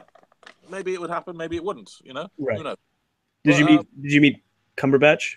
He wasn't there, sadly. He wasn't there. Him and Martin weren't there. And, I guess they're big movie stars now with Marvel, so. Yeah. And The Hobbit. Yes. Brilliant films. Their performances are phenomenal. The conventions are amazing, and if they do another one in England next year, I'm definitely going to try and elbow my way back in. Yeah, I'm definitely going to like fork over the money next year to go. Well, they've got the one in the States as well now, Oh yeah, that's right. Yeah, I might have to go to that, and I'll definitely be like vlogging through the whole thing, just like look at this, guys. Una Stubbs is small. Mrs. Hudson is small. She is a small lady. Okay. She walked past us. They had like this whole meet and greet drinks reception with a few of the actors and that. And Una walked past, and I'm not a giant. I'm 6'1", and she walked past. You're a giant to me. to my chest. I'm like, hello down there, Mrs. Hudson, you tiny, tiny lady. But yeah, she was lovely. She stopped to talk to people, even though she had to go off and do panels and stand in line to do photographs for hours. She would always make time for everybody. Yeah, awesome experience, incredible. Are you there? I think we lost you there for a second. Are you here? I'm back. Can you see me? Yeah, you're back. Can you see me? Okay, cool. Yes, I can see you. I can hear you. It's all loud and clear and crystal. Okay, well, I'm glad we went like an hour without that that happening. Yeah, well, we got off to a rough start, but we're there now. Yeah. Speaking of like meeting people, I was one of the questions I really wanted to ask was, what other mentalists out there have you met? And like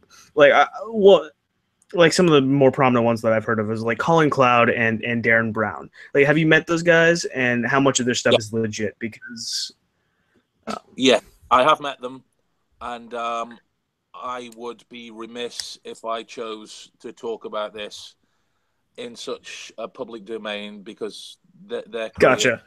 are awesome. Oh, okay, yeah, no, it's totally fine. Yeah, so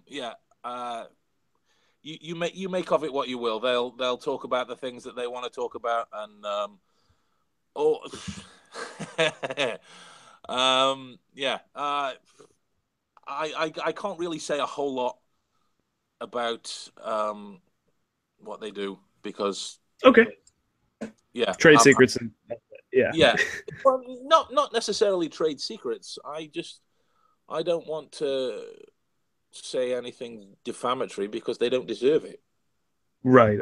Okay. Yeah, that's totally respectable. I was just thinking like maybe, yeah, I can see why that would have been a bad question. Sorry, my social skills. No, dude, don't apologize. Don't apologize at all.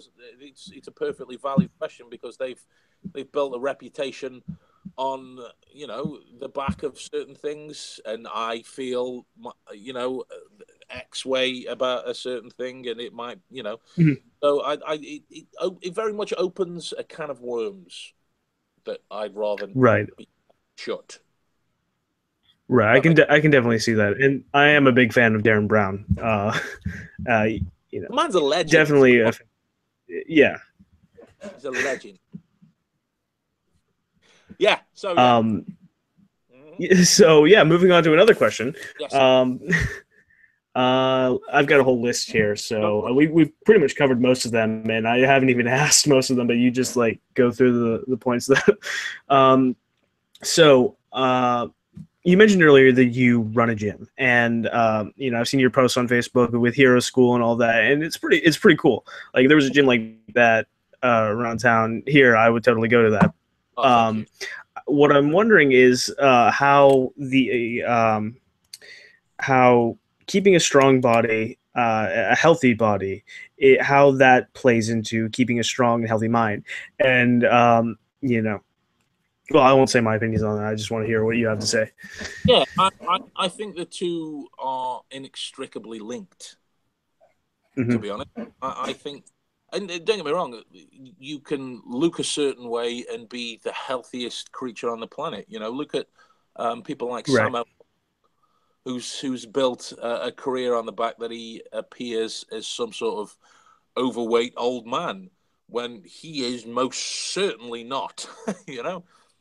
So we've got this opinion that for the people that look a certain way, they are a certain way, which again feeds back into that whole emotionally driven reasoning concept. But I'm of the opinion that healthy body, healthy mind, and it works into my whole attitude towards Holmes. Is he was a single stick boxer, bare knuckle fighter. I always thought that was a really cool aspect of him.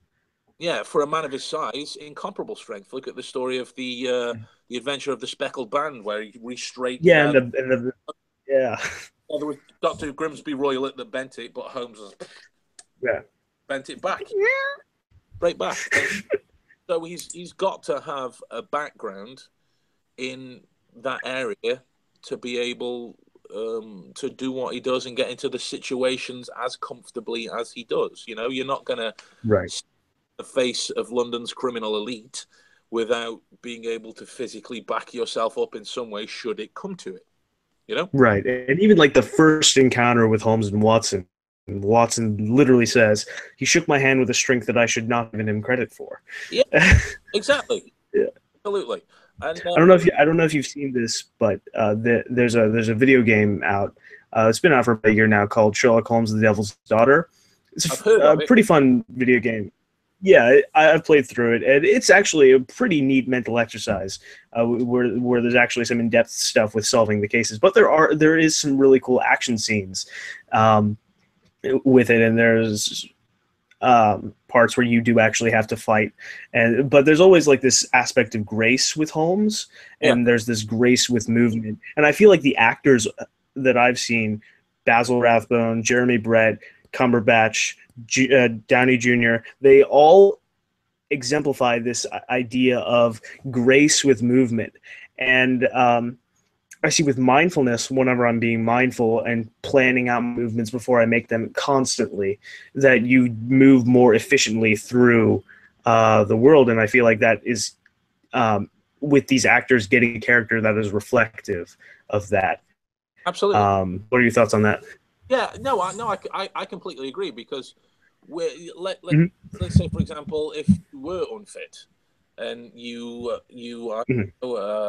had to run for a bus that you missed, and your heart was racing, your blood was pumping, which is going to make you think and act in a certain way. So then if you're ever presented with a certain situation, I don't know what might happen after this hypothetical scenario, but if you were ever presented with a certain situation that you had to call upon your deductive capabilities, could you do that because your body is reacting to the world around you in this way, or could you pull it back? Could you control it back? So that's why I tested it. That's why I test things out. Like I can solve a Rubik's Cube, but can I do it whilst holding my breath underwater? I tested out a thing that I saw in the Mentalist TV show, where he was dunked underwater and having to memorize a list of random words. And I did. Yeah, I remember seeing that in your Deductionist web series. That was really interesting. I've been meaning to try that. Yeah, I just need someone to dunk my head.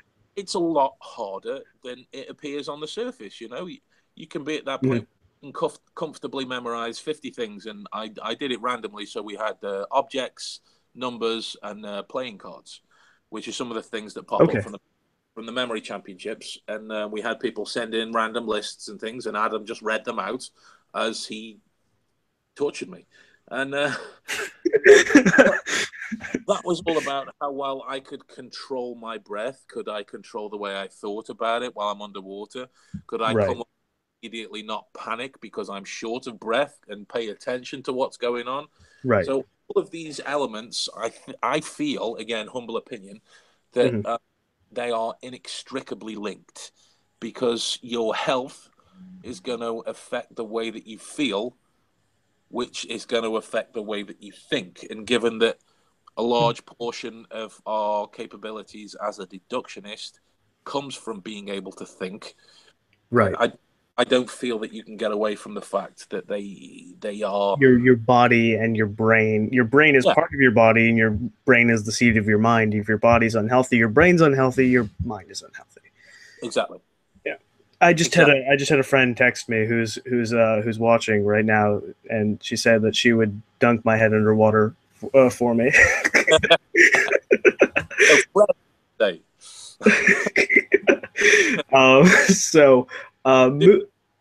I'm sorry. I was just going to say it's fun. It's fun. As long as you agree a time limit, you know, then you start to get into the realms of police investigations. Right. And well, now I can have my mom do it because I'm 18 and it wouldn't be child abuse anymore. So I wanted to I like doing live demonstrations on these live streams. You might have seen it in the last live stream with Observe, but I was wondering if this time we could shake it up and see what you can deduce about me. And I'm sure you've already deduced quite a lot from seeing some of my videos and from interacting with me and just from listening to me talk. So I'm gonna switch the camera. I'm not sure if this is gonna kill your internet, but okay. Right. So I would guess that we are in your bedroom currently. Yes. It's not a separate part of the house because we can see the way the cushions are set up behind you. You might have a fascination with elements of the Orient in some parts of either your educational background or your creativity. You're deeply organized, somewhat pathologically so. You're, like you say, you're 18. You're approximately 5'10". 5'7". So yeah, pretty close. Yeah, and when you set down to sleep, that's what you set down to do. There's not a lot of control in terms of the things that are around you. That's your area. That's your time to relax. It might be that there's one or two things nearby if you need them, but every other work piece that goes on is your head. You separate that in the times that you take to sleep. Mm-hmm. Your organization will be kept in terms of the wardrobe. Everything will be set out. You'll know where you'll go for specific shirts that you want that day, specific trousers that you want that day. Your playful side is let out in amongst your creativity, which you feel you try and hide sometimes because it might take away from the videos or the work that you're doing. So you want to keep that at bay. You often have a dalliance, somewhat of an inner battle between letting that side out and letting it not hang out. You're right-handed, obviously, from the drinking that's gone on so far. Right. Yeah. Your house, I'd say that your bedroom is towards. It's tough to tell from the shape of the blinds and given the time zones that have gone on, but the way that it looks, your bedroom is towards the rear of the house, not necessarily towards the front. But that's just based on the light structure there. So Yeah. It's a corner house, so that window is sort of facing the side. Uh, there would that's yeah. the gleam on it. You can see the change. So your Mm-hmm. chair, your chair that you're sat on, will more than likely have wheels. Yeah, more than likely have wheels. And do you want me to keep going? Yeah. No. Please. I'm enjoying this. Your organization that I like. It's tough to tell because your covers are black, so it's tough to see where it Here, I goes. can sort of move out of the way a little bit and let you see more of what's going on here. Is that a lacrosse thing at the back? No, this is a focus target for martial arts training. Yes. So that would be things of either the Japanese or the Korean descent, martial arts wise, which would speak to your interest in the Orient. Mm-hmm. The other things as well. I think there's more books in your room. I think there'll be more books than in your room. There you go. Yeah. Absolutely love it. I had no idea what that was. It was the Yeah, trailer. I know it's kind of hard to see just around the corner, but yeah, that's the confirmation. I think there'll be more books about than pictures. I think maybe above the screen as you look at it, there'll be a couple of statues or ceramic entities. To use dolls sounds wrong. So But, some of this. I've got the Art of War as well. So yeah, you're pretty much right. I don't have any figurines though. Okay. But so yeah, that'll do for now, eh? yeah, definitely. That was awesome. I've got all my little notebooks that I carry around. Yeah. Either the paper itself is specifically colored different, or they are literally taken out by age, and when you need something from the notebooks, it goes back in its proper position and never out of order. Actually, at the current moment, they are out of order, but that was because I was looking at different things from different notebooks at this time. You've got the ball out in front of you based on the questions you want to ask me and things like that. So they kind of shift order as I need it. Yeah, that's what I mean. They will have based on how you need them, and then they go back in their specific spots. Awesome. That was that was super cool. Um, I love being on the other end of that as well and making deductions about other people, but it's always neat to have someone do the same to me. And Yeah, so, it's fun. yeah, The great thing that I like about this type of thing is it's pass or fail. yeah, You're either right or you learn something. I don't believe wrong exists. right. Because And and I learned, say again. I was actually thinking about failure today and about how failure isn't necessarily easy, even though it's good, and we shouldn't try and make like failure should crush us in a certain way, but it should crush us in the sense that it deconstructs us so that we can reconstruct ourselves. Absolutely, absolutely. Excuse me. No, you're But yeah, good. the things that I learned there is I was basing your height on how you were sat, but Mhm. I realized then that your legs would have probably been at a different position than I was initially thinking. I was thinking that they were hooked underneath the chair when they were probably sat out in front. Yes, actually, I have a foot hammock, Yeah, so yeah, so that's that's what led my initial read off that. So what that gotcha. is I learned something there. You Right. know, I learned to take into account. I should have taken into account your role in the media and the fact that you would have to spend a lot of time sat in the chair, so you would need something to combat the display screen issues that come from being sat at a computer a lot of the time, which, judging by your reaction, the training for display screen awareness concerns can be quite boring. So,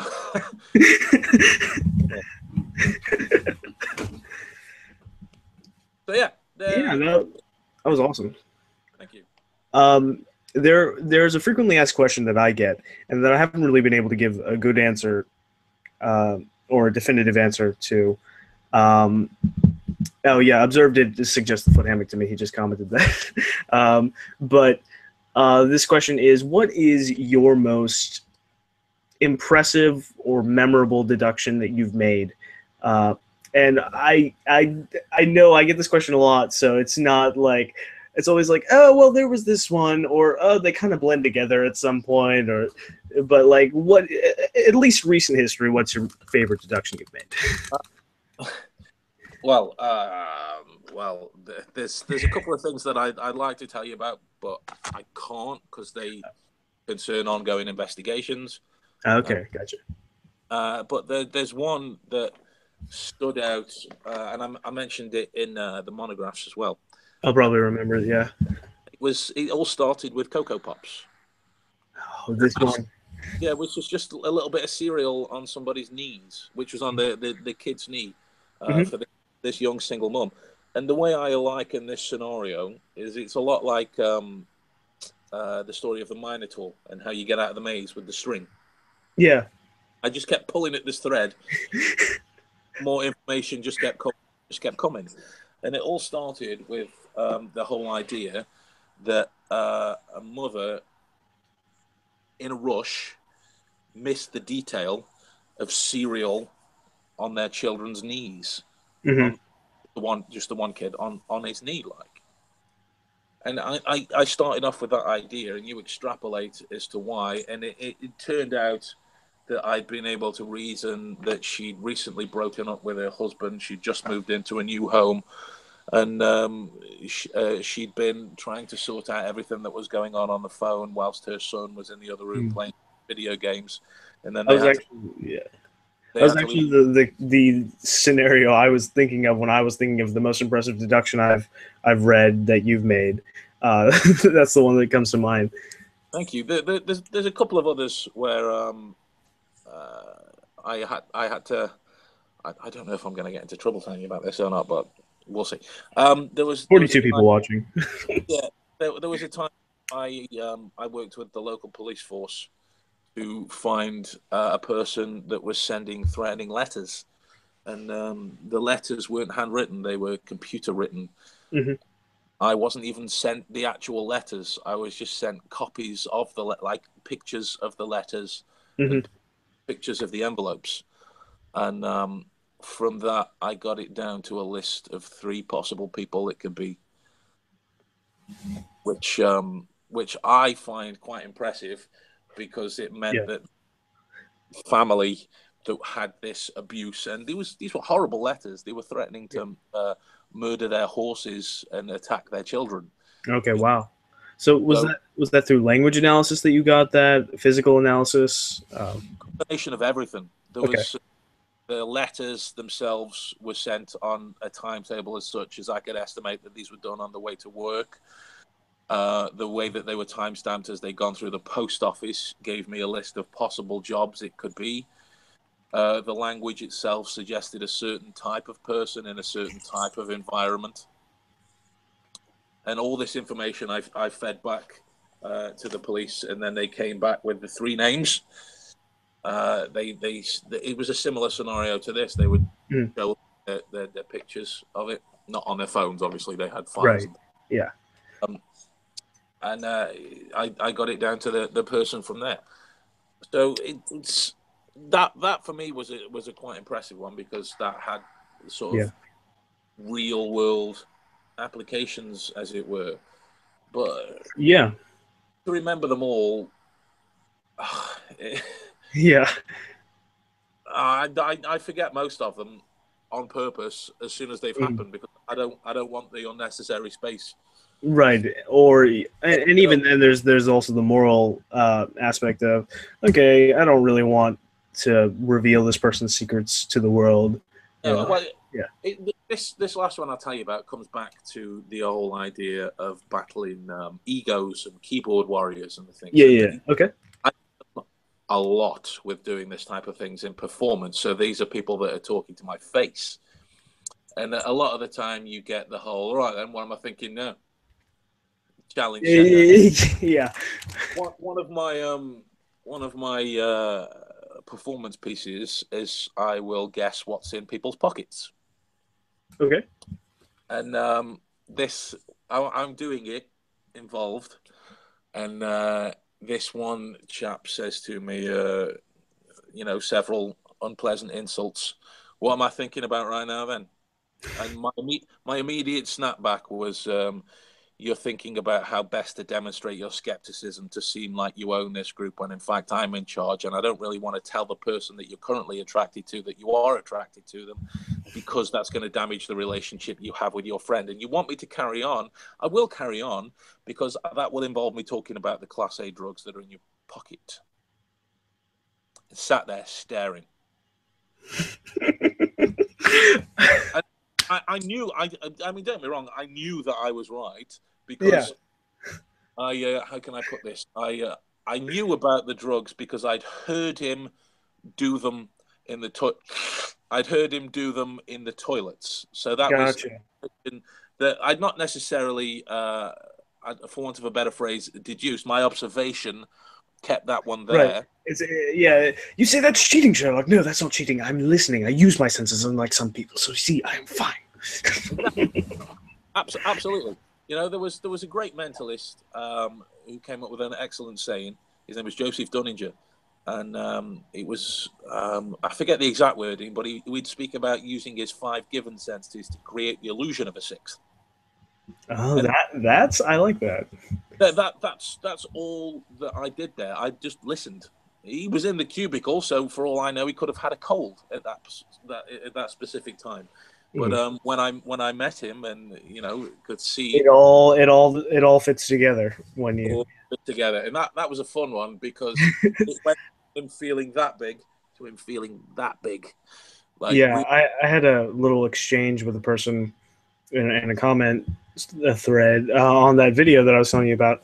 He was just like, I forget exactly what he said, but he was basically inflating his own ego, and I was just like, I mentioned some things that I had already determined about him based off of his language and speech patterns and things. It wasn't much, but it was a little bit. He was saying that I didn't really understand people and that I was just inflating my own ego, blah blah blah. And I was just like, okay, we can go through this, but obviously you're the type of person you've already determined what you think about me. Having a discussion with you is not going to be beneficial at all, because it's only going to be a pissing contest to see who's better, and that yields nothing. And it was basically a couple more comments later, and I'm like, just leave this leave this conversation, bro, with some dignity. Exactly. Those type of people, they come again. It's very emotionally driven. Right? Yeah. They either want to appear like the alpha or appear to take you down a peg. When neither of those work, what do they do then? You know. But Right. yeah, those are some memorable ones for me personally. Yeah, that's really interesting. The one with the police. That kind of makes you a bit of a consulting detective. Yeah, well, Facebook throws the memories up that happened. There was one Yeah. not so long ago that came up that mentioned my seventh time working with local police forces and things, and I was trying desperately not to make a 7% solution gag. Yeah, I've a lot of the time it happens in the magic and mentalism community as well. A lot of people want to try and take you down as a faker or a fraud or whatever, but Oh, I'm sure even more so there because there's more trickery involved and there's more holes you can try and poke. yeah, my argument to those people is sorry, I was eating part of my scarf. My argument to those people is that, have you ever actually tried? Have you ever actually tried this? And when they go, no. There you go. It's just like I don't okay. I don't say that I don't know ice hockey is an incredibly easy game to play because I don't know if it is. I've never tried. It might be the most difficult game in the world, but I'm not going to make such a short-sighted comment based on no reason whatsoever. No reason, no backup. Now, if the person that wanted to battle me had done their research, I would give them the time of day, because that's going to be an interesting debate, and I might learn something out of the whole deal.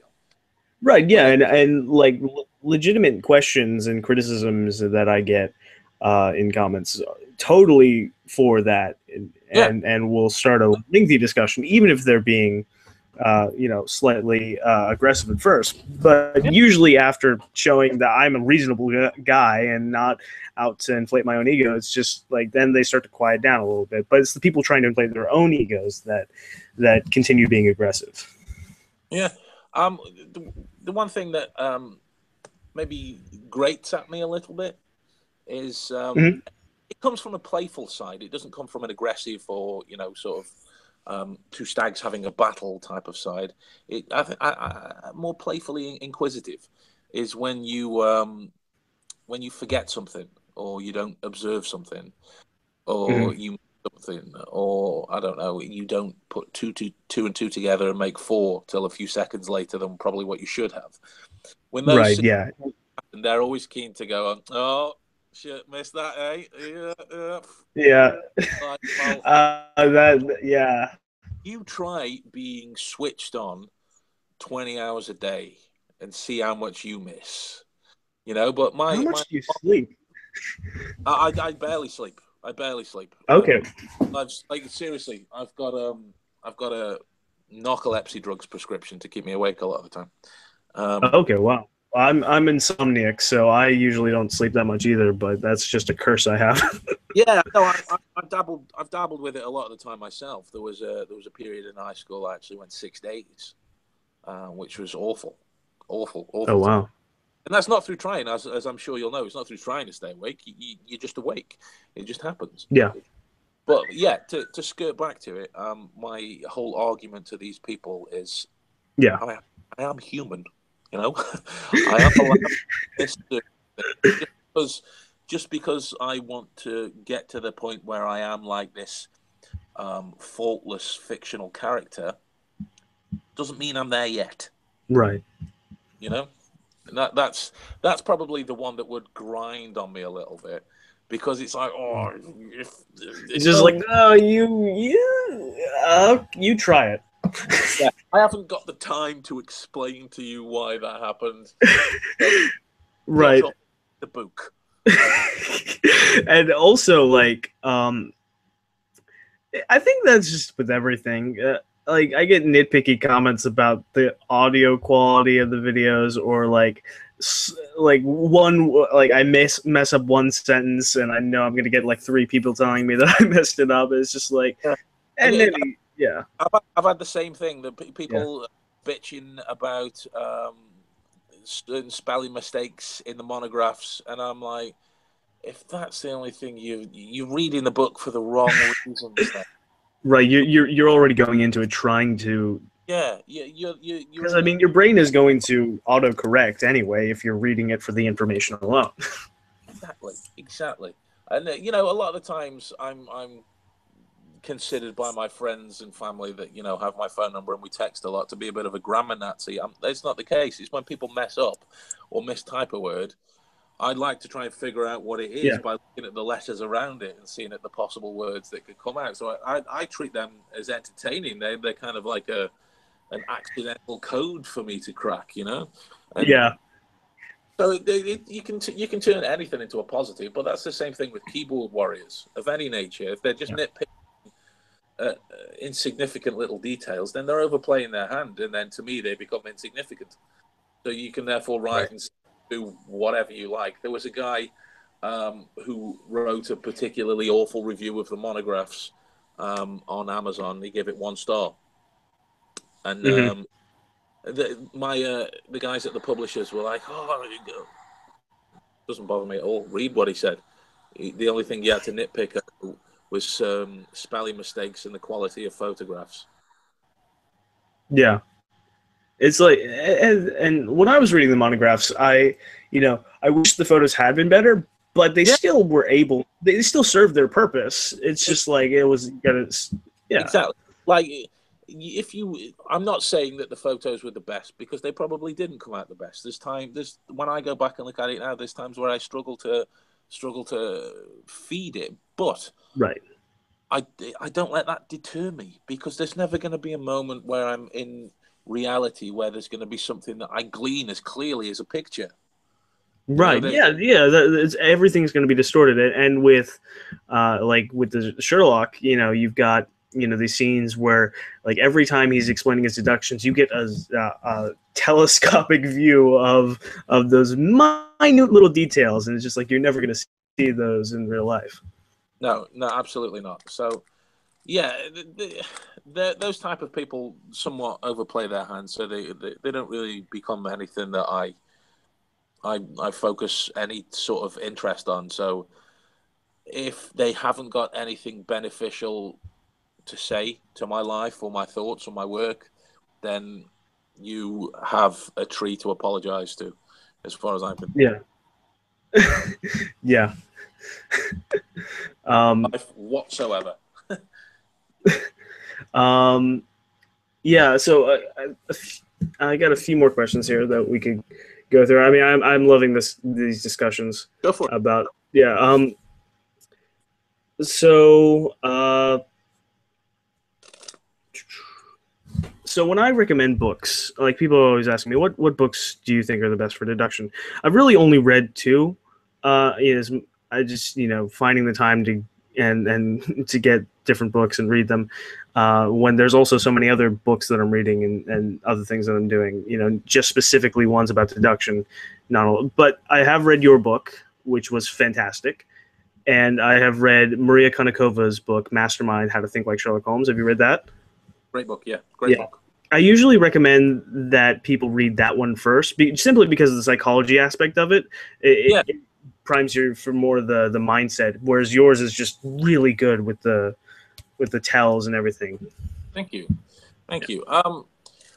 Well, it would depend on the person who's asking me. If I were going to recommend books, Mhm.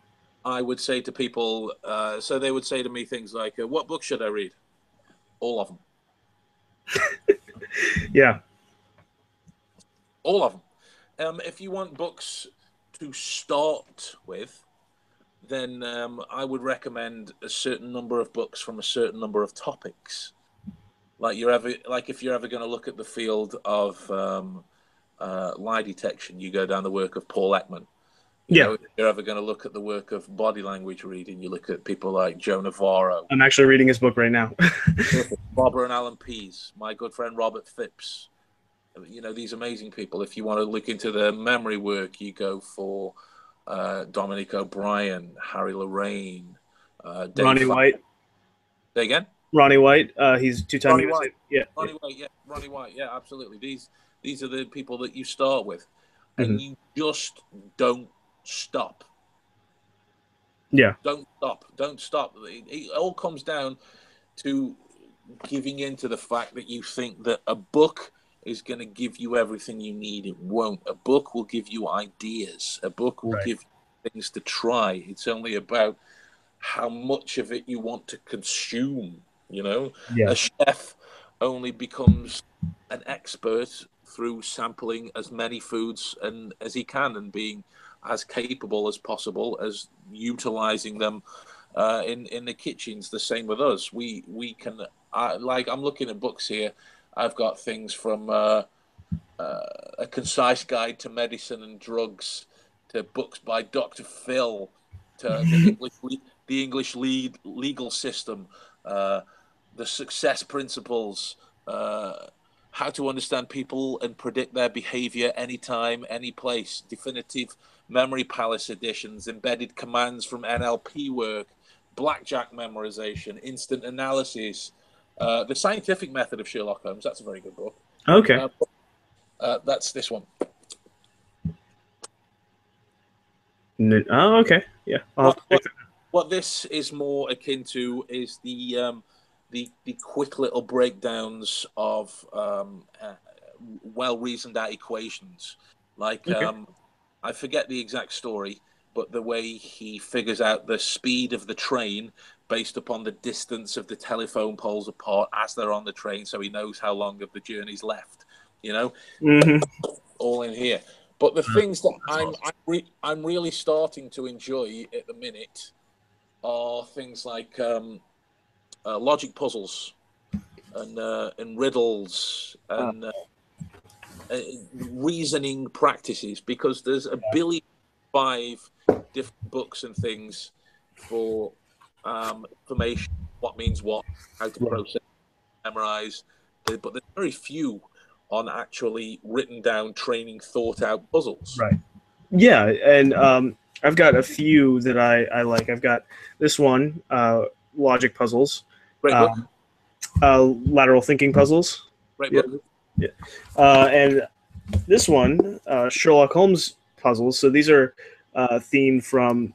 They're not themed from any of the particular stories, but it's all like Watson talking about something like. Yeah, it's really good. Hang on, let me see. Oh, you've got it. You've got it. Yeah. My other ones are in my other bookcases in the kitchen. But, okay. This one is actually quite good. I haven't started it yet, but it's the new one. Oh, okay. I'll need to get that too. I've barely cracked into this one. I got it recently. There's a new one of those come out from the same guy. Mm-hmm. And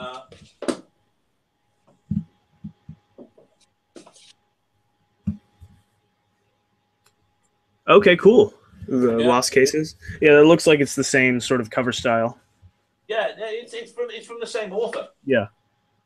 But every once in a while, I'll across one of my Amazon haunts, you get the suggestions and the recommended. Yeah.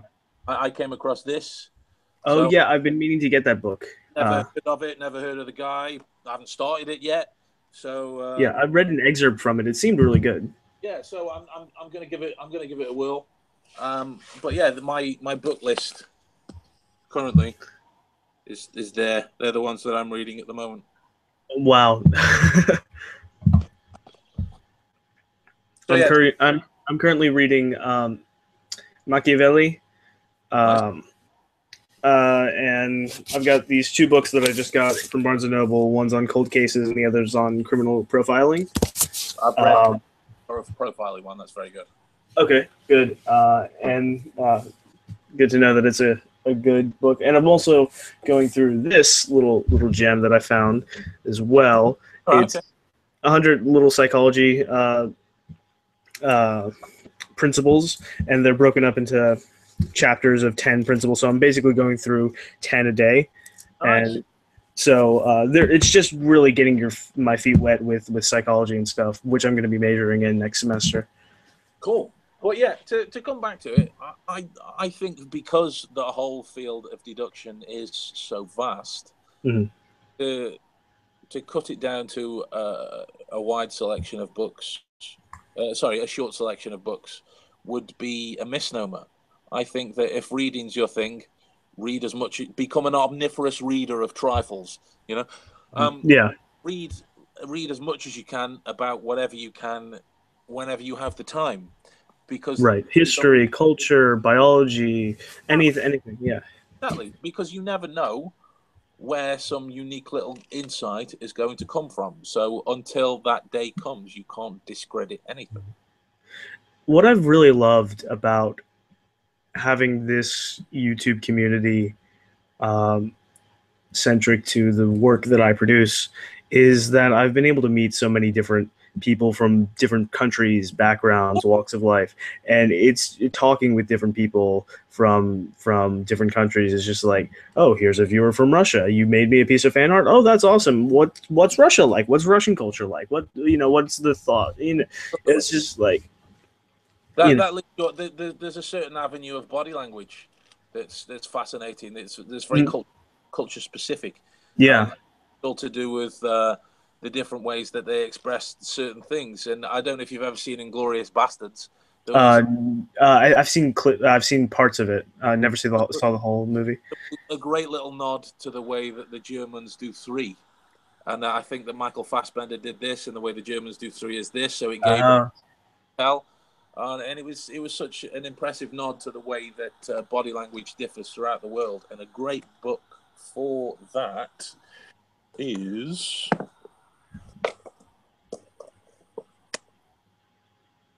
Gestures, the do's and The taboos. Taboos of Body Language Around the World. Okay, awesome. We just got a question about what your opinion on the ellipsis manual. Oh, awesome, awesome! I love Chase. I love Chase. I love his work, and I think that how can I put it succinctly? I think that when a master speaks, you listen. Yeah. So Chase spoke. We should listen. You know, because I interviewed him for the Deductionist podcast, and Which episode? Because I'm still going through that. I think it was episode 2. Oh, Uh, okay. yeah, and I got time to talk to him before and after, and we Oh, is spoke. that guy? It's Yeah, Scottish, right? no. He's Oh, American. oh, I'm thinking of someone else. Oh, okay. Oh, that guy. That guy. Oh, okay, I Yes. remember. Yeah, and we spoke before, we spoke after, and I'm lucky enough to have been friends with him since. But Okay, awesome. the man, wow, has an unfathomable depth of knowledge and on certain things. But what I like most about the Ellipsis Manual is its vastness, but its vastness in terms of Yeah. detail. He's not really approached like the embedded commands topic as a YouTube video would. He's approached it in terms of detail. This is what works. This is why it works. This is what's led me here. Boom. And it's a little. Well, I say little. It's I don't know. It's a fat chunk of knowledge. It's on my reread pile over there. Oh, gotcha. Yeah, the Monographs is on my reread pile, but I gave it to my brother, and sort of a parting gift. He had to leave, and I need to buy another copy. Share the wealth. Share the wealth. Yeah. But yeah, no, I love the Ellipsis Manual. I think it's great, and that's another interesting side of things to me is if you're going down that whole uh, covert approach, that almost NLP verging on the hypnotic side of things, then Mhm. you've got to have a intimate understanding of the way people work, because there's going to be certain commands and elements and techniques that are going to work for certain people that aren't even going to stand a chance of working for others. So if you don't figure them out, Mm-hmm. never going to know which avenue to take, and that's why the Ellipsis Manual is such an incredible book. I love his behavioral table of elements as well. I think that's I thought I checked out the website after listening to that podcast because I like listening to your podcast while I draw. Um, Drawing is kind of like my version of playing the violin for Holmes. So I like listening to different things, music, whatever, while doing that. It helps my brain, process things better. And as soon as that podcast was done, I was like, I got to check this website out. oh, dude, it's so good. It's so good. But yeah, no, I know what you mean. I play a few instruments, and yeah, there's a few little skills I like to try to rest here. Is it? Yeah.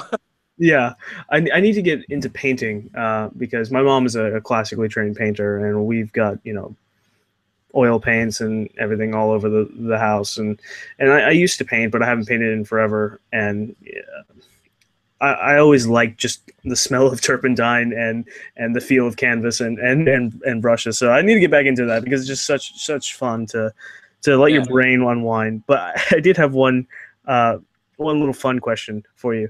I'm sure you've noticed Fred over here. He's like well, what do you think he is? I think he's a symbol of more of a time in your life that reminds you of a way you thought, a way you felt. I suppose, yeah. In some ways, I've had him since I was about 6 years old. So like talisman. Yeah, sort of. Yeah, he's like always like every time I look at him, I kind of reminisce a little bit back and sort of self-reflect. But his main function now is like Sherlock's skull that he talks to on his mantelpiece. Okay, that's kind of what he. That's the purpose he serves, and talking at him really helps me kind of conceptualize things, and sometimes even more in a childish curiosity sort of way. Because I remember talking to him so much as a kid because I didn't have any friends and he was my only friend. Absolutely. That's why. But he would have been considered a talisman.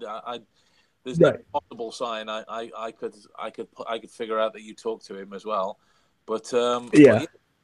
But that's the way. That's what I thought. But I've got a similar thing with my whiteboard practice. But my version of Holmes's skull is a little more visual, and I don't know if you can see him asleep there. Oh, there's a dog. Yeah, it's my dog. Okay, awesome. My dog Cookie, and we sit up most nights talking. He helped me figure out. Well, I say he helped, not like he spoke back, but he helped me figure out a vast amount of details for the framing of my new book. And okay, like you say, it's nice to have a sounding board, really. Yeah. Like a reaction to your thought patterns, because they exist in a certain way in your head. Once you say them out loud on different things, Right. There's a new medium that it's traveling through. Yeah, absolutely. And actually, sometimes I'll just like pull up my phone and start a voice memo, and then just start talking at him. And and I have this idea for a psychology experiment about priming and how to are you familiar with the experiment of there are 4 dots on a sheet of paper arranged in a square, right? Like I know I've got it. Yeah, just like that. Yep. And it's on a sheet of paper, and your goal is to connect all 4 of those dots with 3 lines without curving the line, 3 straight lines. Right. So the solution to the problem is you've got to make a triangle that goes like that. I see. So, but the thing is, you're not thinking of a triangle when you first see this because this primes you to think of a square. Yeah.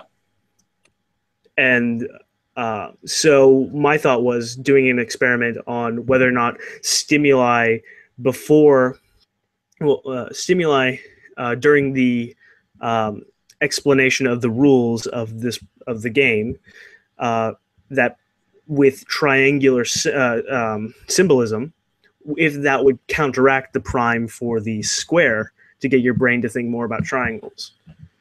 Yeah, well, there's a similar thing that goes on in mentalism. There's a popular mentalist trick. I think it was on actually an episode of The Mentalist. Okay. Where he's talking about. So I want you to picture a screen in front of us like this, and then I want you to just project two shapes onto it, one inside the other. Oh, I remember that. Yeah. Yeah, and so, but at the start, he shows you a square. Yeah. And you forget about it doing this, and then primes you to the other two like this with a circle and a triangle. Yeah. Inside the other, and that's the basis of those mentalist effects. Is a similar thing to the priming demonstration you were talking about. A lot of mentalists will capitalize on that attitude of priming you to a certain way of thinking. Like right. There is a not necessarily a embedded command, but it's an interesting. I use it as a double bluff. Okay.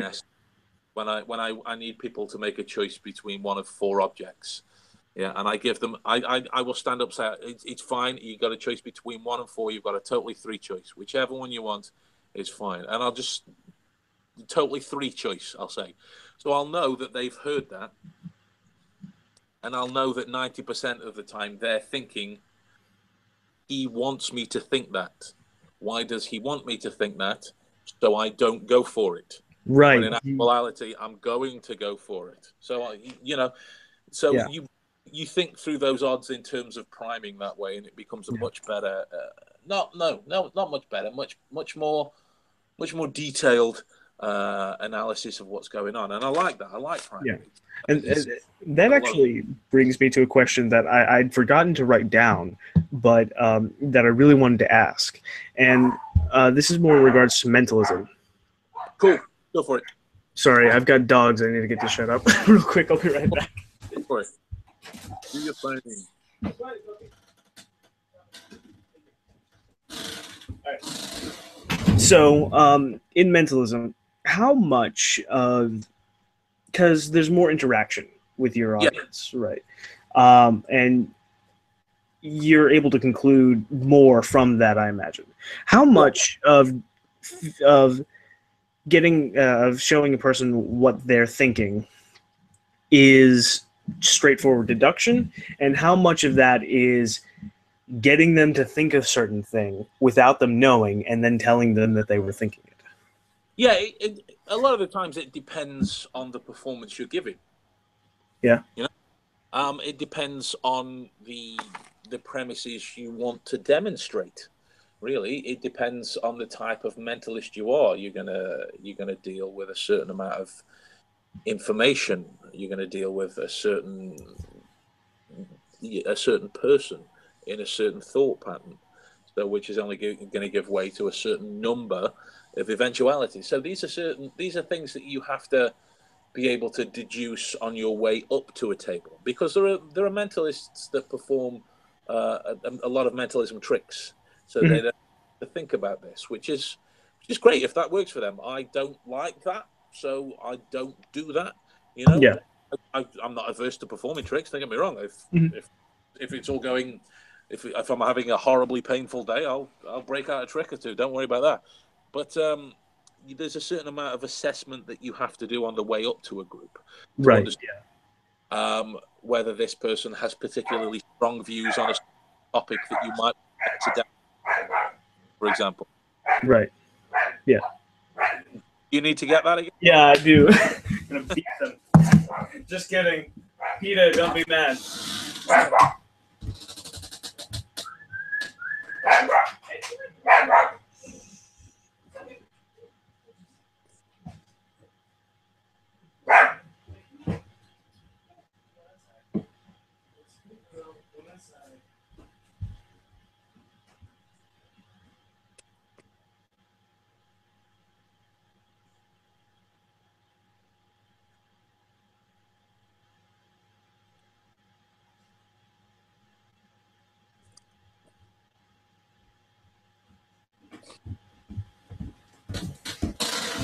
All right, it's outside now. Sorted. So yeah, there's going to be it's very much tailor-made on the approach. I will have an idea of some of the things I'd like to do. Like I know that I can perform certain lie detection routines with anybody because it doesn't require an emotionally driven concept on their part. You know, if I want to talk about and try and figure out a deep dark secret that they've been keeping or whatever, I that with a certain person that's comfortable with me trying to get to that. You know, if I'm going to try and figure out somebody's PIN number or date of birth, I could only. Yeah, I've always been curious about how you get the PIN number. Like, what kind of tells are there to? Obviously, I mean it's trade secrets, but no, not at all. It's more a case of it depends on the person. It depends on the way you're revealing. There's so many variables. Okay. Into account. It depends on the type of performer you are. It depends on what you're comfortable with doing and what they are comfortable with giving away. You know. Yeah. It might be you go into something wanting to reveal numbers and that type of thing, and you might have to base them in reality. That's why you get some mentalists that say, picture the number as a word, so that they can ask questions about the letters. Then, can you think of a planet that begins with this letter? About a certain number of elements of the alphabet. Once you figure out the letter, you then know the number. Blah blah blah blah blah, and it becomes like that whole Minotaur element of tugging away. So again, it depends on the event I'm performing at. Like I was asked last couple of weeks ago, actually, to dress up as Victorian Holmes and wander the airport that's nearest to me to celebrate the 125th anniversary of the books, which is great. Yeah, because I just get to go around doing deduction with people. Because they're like, oh, you're dressed like Sherlock Holmes. Why are you dressed like Sherlock Holmes? And it's just like this automatic, and I'm in, let's talk. You know, so when you walk up to people and you tell them where they're going on holiday, and what? Oh, Sherlock, he must know. You know? Yeah. And that's a wonderful environment to be in. But again, if I were to be dressed as Sherlock Holmes and I walked up and I don't know, I did something with this or I did something with a like deck of cards? Like a deck of cards or something. Yeah, that wouldn't compute very well, right? Because that's an entirely different scenario, right? To what's going to be expected. It's going to. It's kind of going back to the primes again. Yeah. Exactly. If I am going to walk up to somebody and tell them that I'm a deductionist, I base my life on the realities of Sherlock Holmes. Watch this card vanish. Right. No, what? Yeah. What? No, go away. This is the only card trick I know. Right? Yeah! It's the only one I know. Well, I could offer you a simple logic puzzle breakdown to challenge your skills if you want to go for it. Sure, yeah. I can't guarantee that I'll solve it, but let's go for it. So from now on, everything I say is going to be of relevance. Okay. I'm sorry, you cut out there for a second. Can you hear me now? Yes. So from now on, everything I say that is going to be of pure relevance to this scenario. Okay. Okay. I've chosen a playing card that I feel drawn to in some way, that I feel connected to. What is that playing card? Now, here's the thing, right? I can prompt you along with the puzzle because it serves to further demonstrate the aspect of deduction in the world of the mentalist, right? Okay. Yeah. So I've let slip apparently, that I've chosen this playing card that I'm drawn to, that I'm connected to.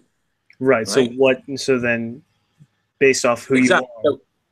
Exactly. So there's going to be some element of tangibility about it. Now, is it easier to become connected to numbers or Or a pictures? face. Yeah. So I'm thinking. Well, already I was thinking face cards, and I was thinking king.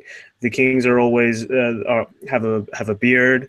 They're the The whole black or red? kingly. You know rather you're right, the colors with more. Oh, I'm asking you, black or red? Oh, black or red. Oh, I'm thinking black. Pick a suit. Yes. Suit would be. I'm going to say spades.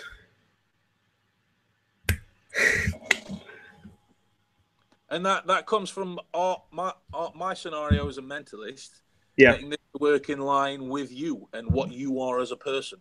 I don't ask people to guess the cards that I'm thinking of, but I Right. know how you think and feel about certain things. So Right. I know the demonstration that I can present to you. Does that make sense? That's Okay. how you would blend it in the world of a mentalist. So I would have to spend a little time getting to know you as a deductionist. But the good thing about that is I can do that in an entertaining aspect. Right. Yeah.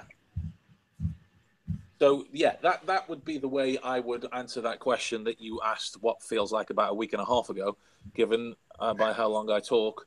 The blend of deduction in the world of the mentalist depends on the person or the people that you meet. Gotcha. Yeah, like I would only ever do something like that for somebody of your particular proclivities. You know? Okay. Right. So like I can break down what I was thinking when. So you already walked me through the picture versus the number attachment sort of thing, Yeah. and but then I was thinking with the color of, you know, brighter colors, they are more expressive, they relate to more open personalities, more open emotions, whereas darker colors, the exact opposite, you being a very logically minded, straightforward, albeit creative person, more likely that you're drawn to a black as opposed to red. So then I was thinking spades or clubs. The spade is more, it's more focused. A club is breaks things. It is uncanny. It's unreliable unless you want to cause a lot of destruction. Whereas a spade, it's more focused. It's a tool that you can use, and so that fit you better. That's exactly right. You get the same things from just looking at me. You know, Mm. looking at me, do I seem like a person that is drawn to bright colours? Probably not. You know, Yeah. do I seem like a person that's going to be well? You know, obviously, I am drawn to some things that are intangible because I have to make them tangible. But in terms of relate, I've said that I'm connected to it, so it's going to be something that I can connect to in some way. And like you picked rightly on the fact of beards, you know, I connect to Yeah. whole scenario very much so. So yeah, yeah, I was thinking either the king or the jack was my thought. would have worked either way. But that's the same thing when mentalists get you Yeah. to picture certain things. It might sound ridiculous, but they have a purpose. Right. It's And just that the volunteer, let's call them, doesn't know the purpose. So it right. works well because they're not going to know the information that they're going to leak out then. Yeah. Yeah, definitely. If you'd like, we can take some questions from the chat now. Yeah, let's do it. Okay, cool. Because So I have to give it maybe half an hour or so because not to put too yeah, fine I a was point. thinking this will be the final segment. I don't want to keep you too long. I'm dying to go to the loop. That's really all it is. I got you. So the But yeah, deductionist asks, could you ask Ben if he thinks true objectivity is even possible given that our bias and our instincts get in the way? After all, we make observation about someone within 7 seconds. well, I think that all depends on where you are in terms of your attributes, really, because if you're going to make deductions about a person within a few seconds, if you're basing them on years and years of research, then I would say 90% objectivity is going to come from that, because you're going to be reading what's in front of you. Mhm. Your emotional bias is going to be less relevant because you've trained it not to be. Right. So I would say that the whole answer to that question depends on where you are on your journey as a deductionist and how much you practice. It's that old adage of press ups. You're never going to get the benefit from it if you only do 2 or 3 a day. Yeah. Or So, weak. or Yeah. if your aim is true numbness, let's call it, to emotionally driven concepts of our society, then that's only going to come through practice. But my advice would be to not get to that point where it is numb 24 hours a day, like you virtually become Vulcan. Right. Yeah. That's where that's going to become Detrimental to your life. yeah. Yeah. Let me grab my charger, because my Oh, you went to low power mode. Gotcha. my low power's come on. Yeah. It very much depends on where you are in your journey. So just to clarify, you think that pure objectivity is possible with enough training? Absolutely. Okay. Absolutely. I don't think I've got there yet. I think there's certain times and certain. Well, you're in the way. Budge up. Yeah. Don't sulk. So yeah, I absolutely. I think it is, yes, and I've yet to find anything that would discourage me from that belief. Okay. There are certain concepts and certain times and certain events that I've been utilizing my skill set, and you genuinely get called up on, how can you be so cold? It's, well, I'm not being cold. I'm just not being emotional. Right. And Yeah. people can't make that distinction a lot of the time. I'm still 98 degrees Fahrenheit. um, Vash asks, Ben, what would you say is a good starting point for a mentalist, including books if you can? 13 Steps by Corinda. A great start.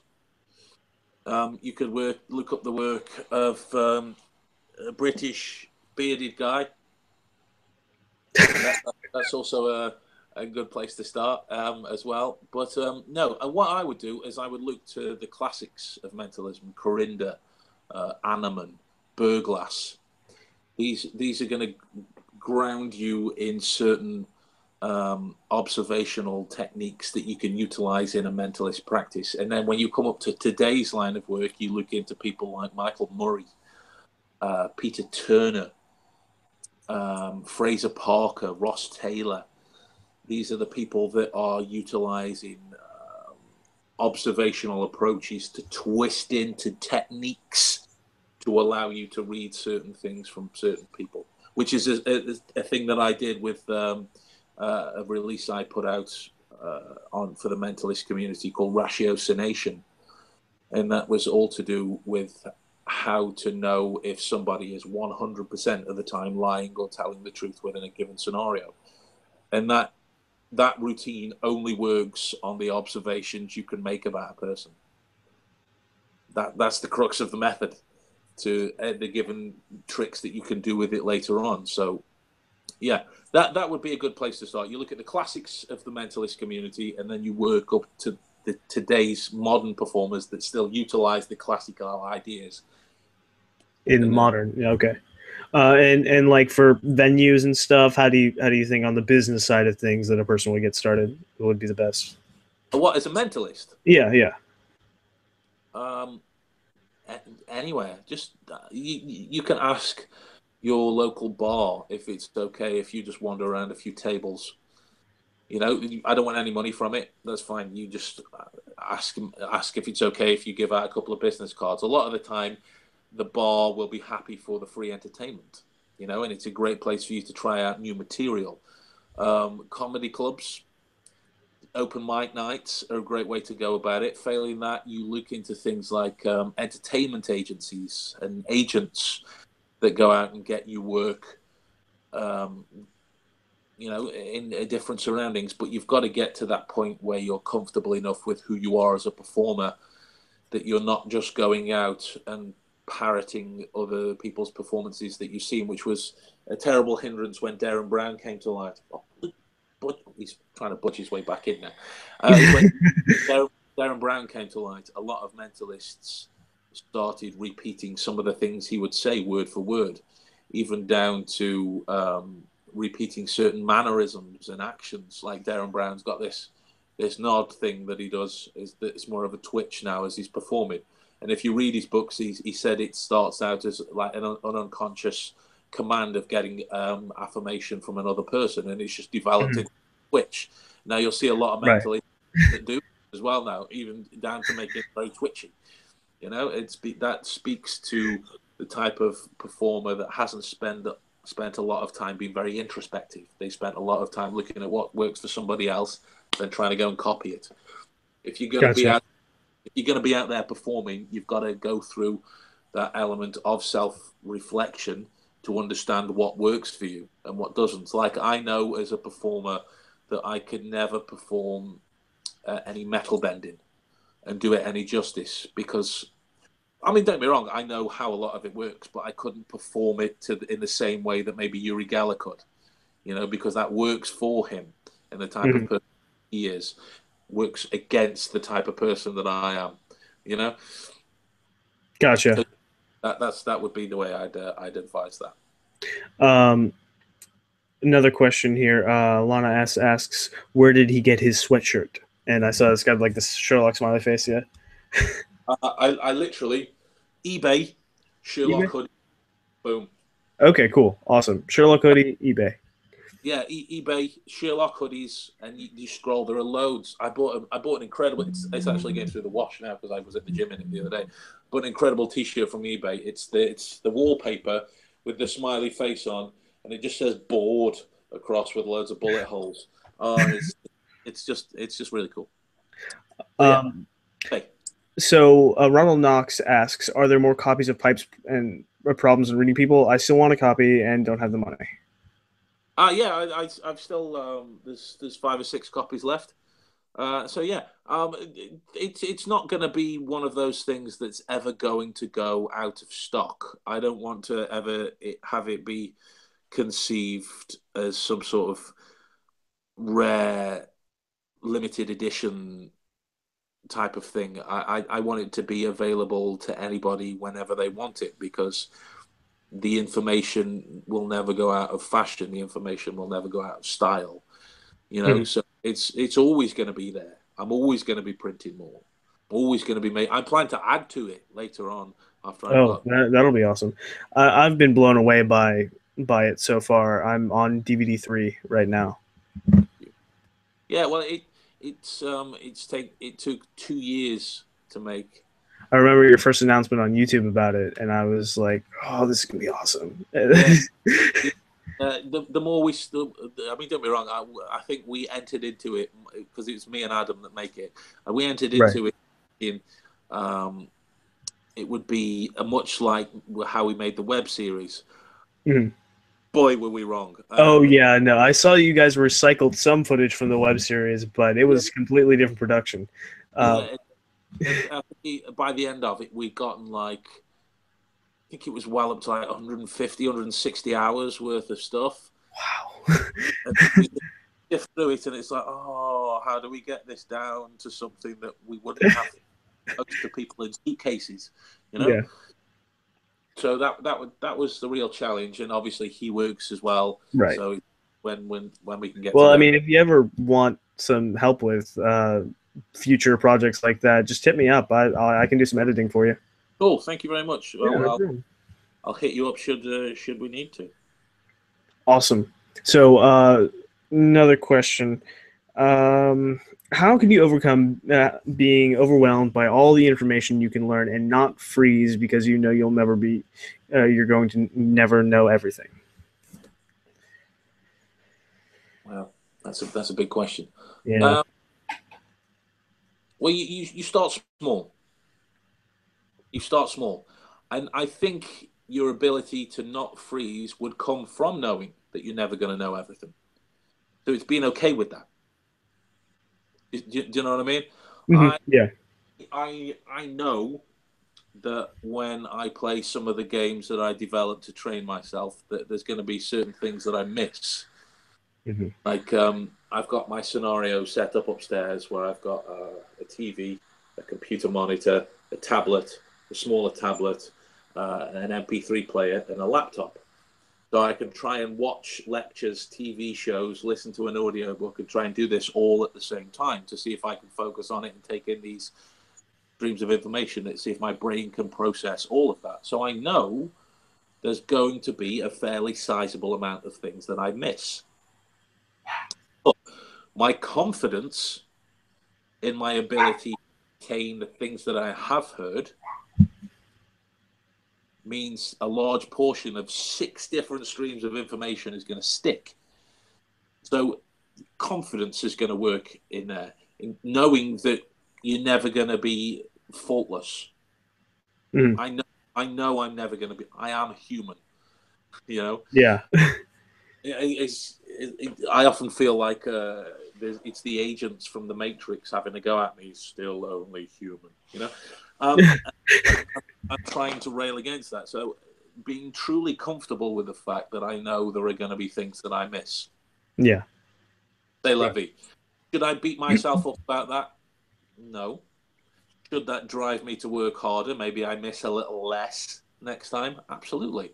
Absolutely. You can let not necessarily this fear, but this situation drive you to be better. Mm-hmm.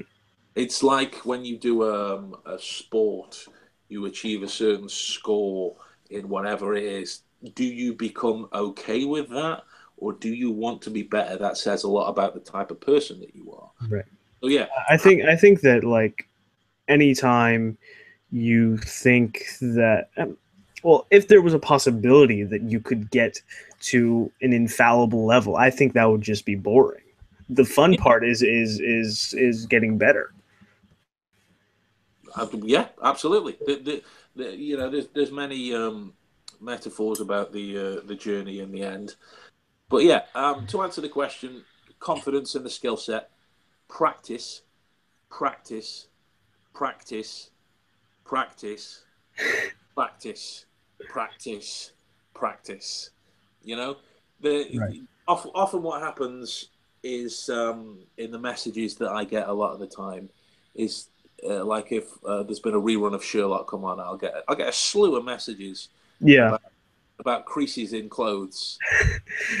I've got a student right now who's obsessed with creases in clothes. He's just like, what does this angle particularly mean? It's just, you got to look at it in context, buddy. And you got to step back from the wider Yeah. thing, and realize that the way that you view the creases is going to give you the information, not necessarily the creases itself. But that Right. If you understand the system behind what causes the creases, then you can dissect the creases. exactly. Which is why I didn't dedicate that long to it in the monographs. Yeah, it was a decent little section though. Yeah, well, that's all it really needs to get you going. Yeah. But I wouldn't let it turn into a fear. I'd let it turn into a positive because that's going to be the things that drives you to be better. Keep your notebooks with you so you know the things that you need to work on more versus the things that you can let run. You know, if this were a computer, the programs that you can just let run because they work competently. You know, so yeah, knowing that you're going to miss certain things will stop you from feeling overwhelmed, but it will drive you enough to pay attention to as much as you possibly can, if that makes sense. Yeah, that does. Cool. My student, he's watching, and he's just, I'm not obsessed over creases. Just teasing you. But another question. This is actually from him. Any insights about what to do when trying to deduce things about people you can't really be staring at and you need to hide it? This is a question I get asked a lot. What's your takeaway on this? How to be a pervert in public and get away with it. I see.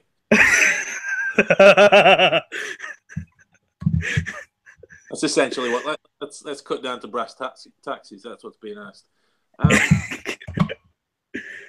Well, you could take that in two ways, right? You could either position yourself. Oh God, this is just going to come across as creepy now.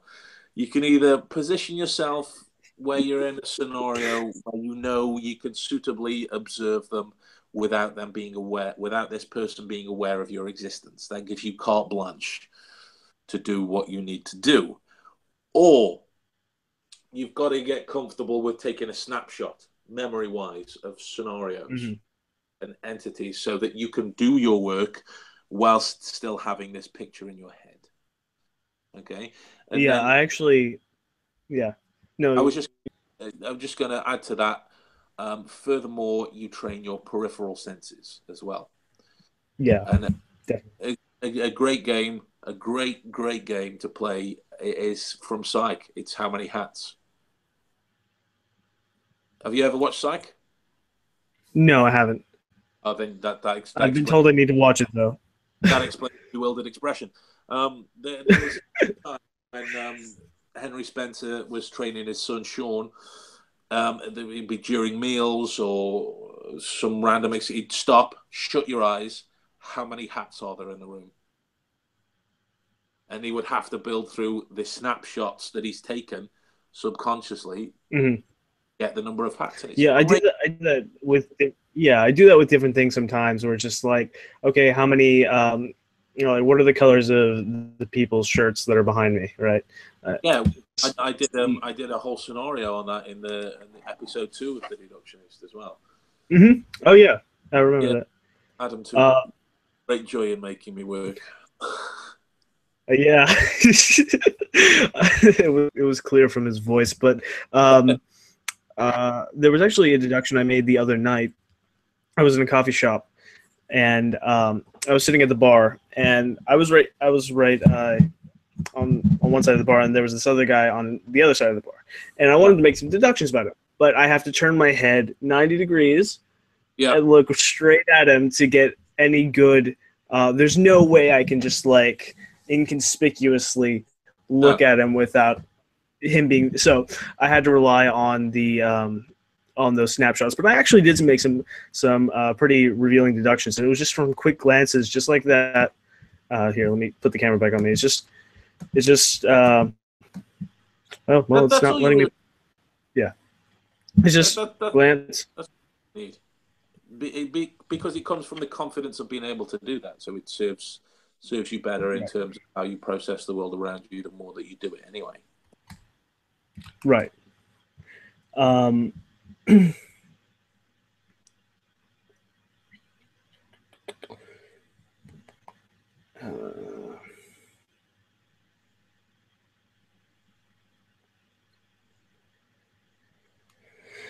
Okay.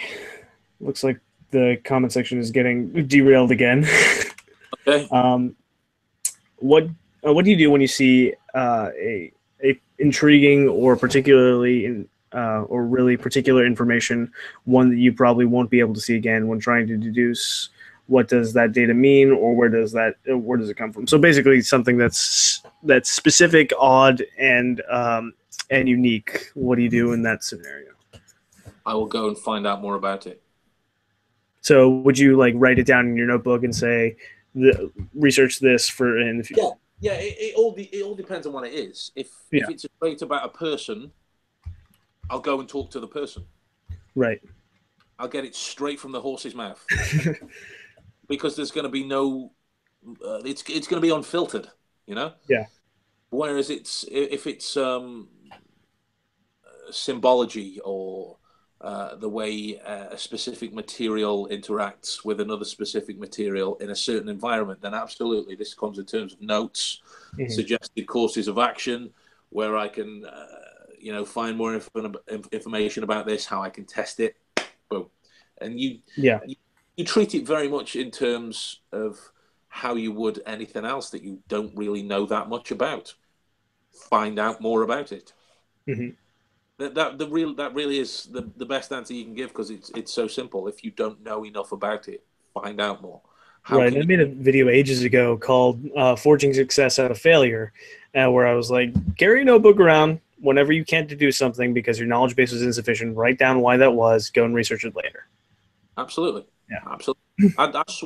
I swear by notebooks. Even today. Today,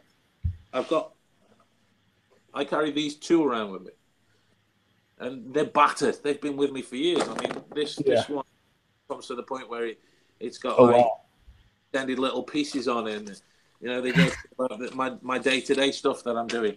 Right. I'm lost without my notebooks now, because they are so beneficial to the everyday way that I work. Yeah, like this one. Here, let me switch cameras. For some reason, it's not automatically switching, but like this is so battered. Like this is supposed to be what goes around to keep it closed, right? The little elastic band. It's broken. This one has actually been decommissioned because it's out of pages. Like I'm done. There's nothing more I can put in there. I've got a million of these different notebooks. Just like, I love this one. This one, I held the elastic band on with different colored duct tapes. Especially in middle school, I was like big into carrying little notebooks around all the time and writing down notes. Absolutely. The mind can be, if it's not trained, such a fallible thing. Yeah. So why would you not write them down? Why would you not want to? I think ego can play a role into that, and even I find in my own self, like, oh, I don't want to write it down because I want to prove to myself that I'm smart enough not to need to do that. Yeah, but then we come back to the whole emotionally driven side of things. Right. Mm-hmm. Benefit of that, and then the self-reflective element, which we've spoken about. This is why I'm convinced that this is the concept for life. Right. If it's going to benefit you in some way, this is the way. Well, I actually wanted to ask you a question about a system that I'm developing and toying around with. I haven't really gotten a chance to play around with it too much, although I've been playing around with it in my head for a while. And it's a little chart that I draw. Here, let me see if I can find one in here. Wrong notebook. But it's a little chart that I draw where I have a... actually, I can... Hang on one second. No, wait, I don't have any USB ports. I can't do Photoshop right now. Okay, so basically, I 4 categories. I draw 4 circles. Right. Verbal communication, nonverbal communication, physicality, and attire. Yeah. So off of those categories, I draw lines, and on those lines, I write an observation that I made. Right, and then connections between those lines are the connections between the data, the conclusions that I would draw from those connections. And so breaking it up into those 4 distinct categories of verbal communication, nonverbal, attire, and physicality, I experimented with that, and what I've concluded so far is that that's a good way to break down a person when you have no idea how to dive in. Absolutely. What do you think of No, I like that. I like that. The way I choose to do it is I look at one element, and that is what is the most outstanding quality about that person. Like literally, not amazing, but what stands out the most. Mm-hmm. Like big nose. Yeah. Yeah, because that would be the element that would provide the most amount of information to you about the person. It might be that as I was walking down the street, you see a lot of tattoos, or you see that I'm quite big built. That tells you things about me. It might be that you see this person walking down the street in the evening and they're still in their work clothes. That's kind of rare. That tells you things about them. Mm-hmm. But the good thing about it is you don't second guess it, which is a lot like the method you're working with. Mm-hmm. You don't second guess it. You just go. You just do it. And because that's going to be the things that tells you the most amount of information about the person that can get you going. I always advise people that when you're starting, ask yourself as many questions as possible about everything. Because once you get used to thinking that way, your brain will decide what's important and what's not the more you do it. Right. Yeah. You know? So like I might see like myself walking down the street, and I might think as close in as are the levels of his beard the same, or is one side higher than the other in the same with a pattern that might indicate a term of dominant hand, whereas I've missed something of vital importance because I'm focusing on these little details. But it's only focusing and asking myself all of these questions about this person that I can see what's important and what isn't at that time. Right. So rather than, and this is like, I know when I was first starting out, the biggest mistake I made was jumping to conclusions off the bat. Like, like trying to go fast, you condense multiple pieces of information into one collective conclusion that allows you to manage a lot of data easier, but you haven't gotten the full picture yet, which is why I made that video on the observation systems. Absolutely. No, it's a sound system. Sound system. Okay, awesome. Thank you. I've been meaning to ask you about that for a while, actually. Anything that works to get the ball rolling, combine that with the way that you're training yourself, you as in generally, not like you, but the way you're training yourself is only going to serve to benefit you if you struggle to get it going. So if you've got that ideal way of just getting the ball going, whatever that is, then that's only going to be beneficial. Right. So another question here. So I was talking to someone via Facebook inbox. I asked when his birthday was. He said June 19th. He's a Capricorn. I had a strong feeling that he was by his... I had a strong feeling that he was by his photo. Is that a deduction? June 19th, Capricorn. January 19th. Oh, January 19th. I was going to say. Sorry. Go on. Sorry, I was trying to puzzle over that one. I didn't listen to the rest of the question. Tell me the question. Okay. January 19th. He's a Capricorn. I had a strong feeling that he was by. I had a strong feeling of this by his photo. Is this a deduction? As in, can you deduce someone's star sign by looking at them? Yeah, I guess that's the question. No. Because star signs have nothing to do with. Yeah, unless it's Barnum statements, right? Is the type of person who's very spiritual and very hippie-esque, and it might be that they have a little symbol of the scales to represent the fact that they're a Libra, or the little scorpion's tail for the Scorpio, the twin baby heads for Geminis. You know, unless they have some sort of walking symbol on them, it's very difficult to tell. The most popular element from this is birthstones. Yeah. But again, that's only unique to a very specific type of person. Yeah. And because take for example pearls, they're my birthstone. But I know a lot of old women that wear pearls that weren't born in June. You know? So that's only gonna be relevant based on the type of person that you see him with. But to look at you and have an idea of what your star sign is not possible. Could I talk to you? Could I imagine certain things and blah blah blah and get to that? So basically, what you're saying is they have to be aware of their star sign and be more in tune with that for you to be able to deduce that's what it is. Because objectively speaking, it has no bearing on their personality. It's just it's just information. It's just I know that I'm a Gemini. Just like I know I'm a Virgo, but it doesn't really matter. I go anywhere with that. I know I'm a Gemini. Yeah.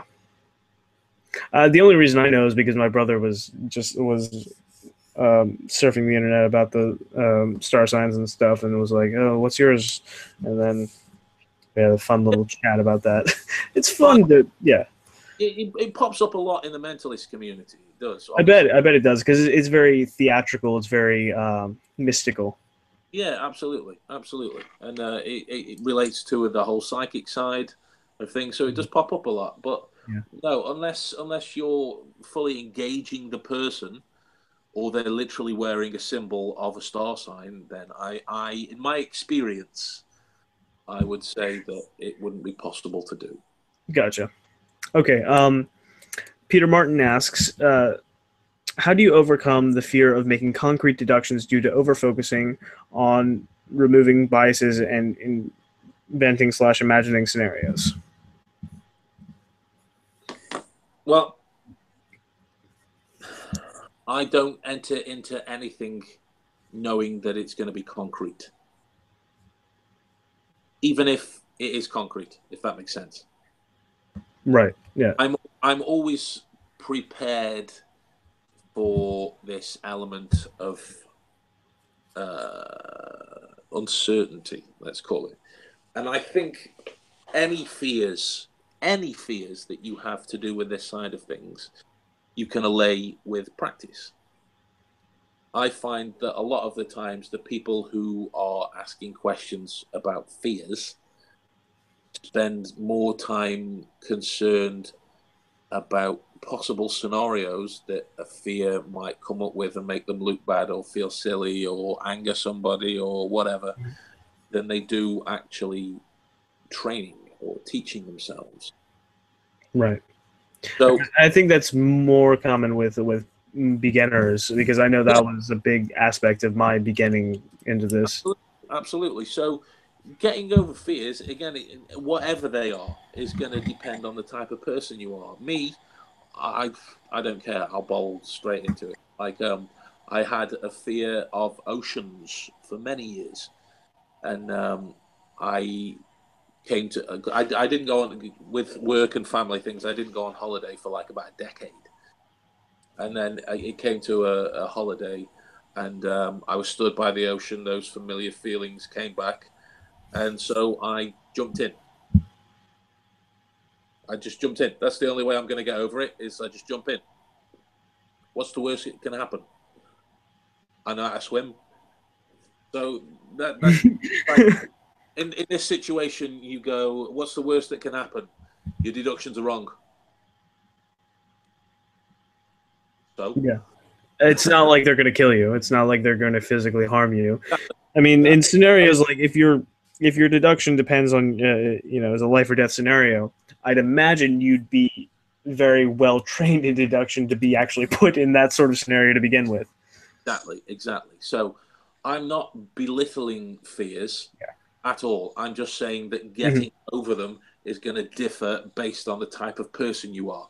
That's why I recommend doing things like the notebook practice out in the real world with the real people, real speeds, the way that they walk past you, real interactions. Then maybe going up to taking a step into the water with the clipboard scenario, having that fallback of them never actually knowing that you're doing deduction with them. Yeah. You know, building your confidence that way until there is no fear anymore. Right. You know. But Um, sorry, you were going to say? yeah, I was just going to say something. It's fear. Fear is a limiting belief, and if you choose not to acknowledge it, then you won't have any limits.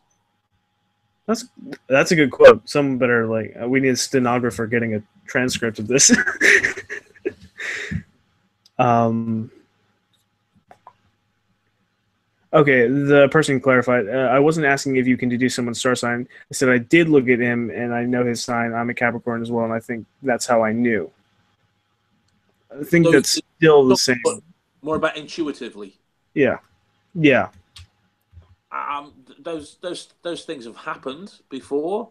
Yeah, that's where we get aspects of this explored within psychology, and we get popular stereotypes that come up because they have a foundation in almost sociological mythology.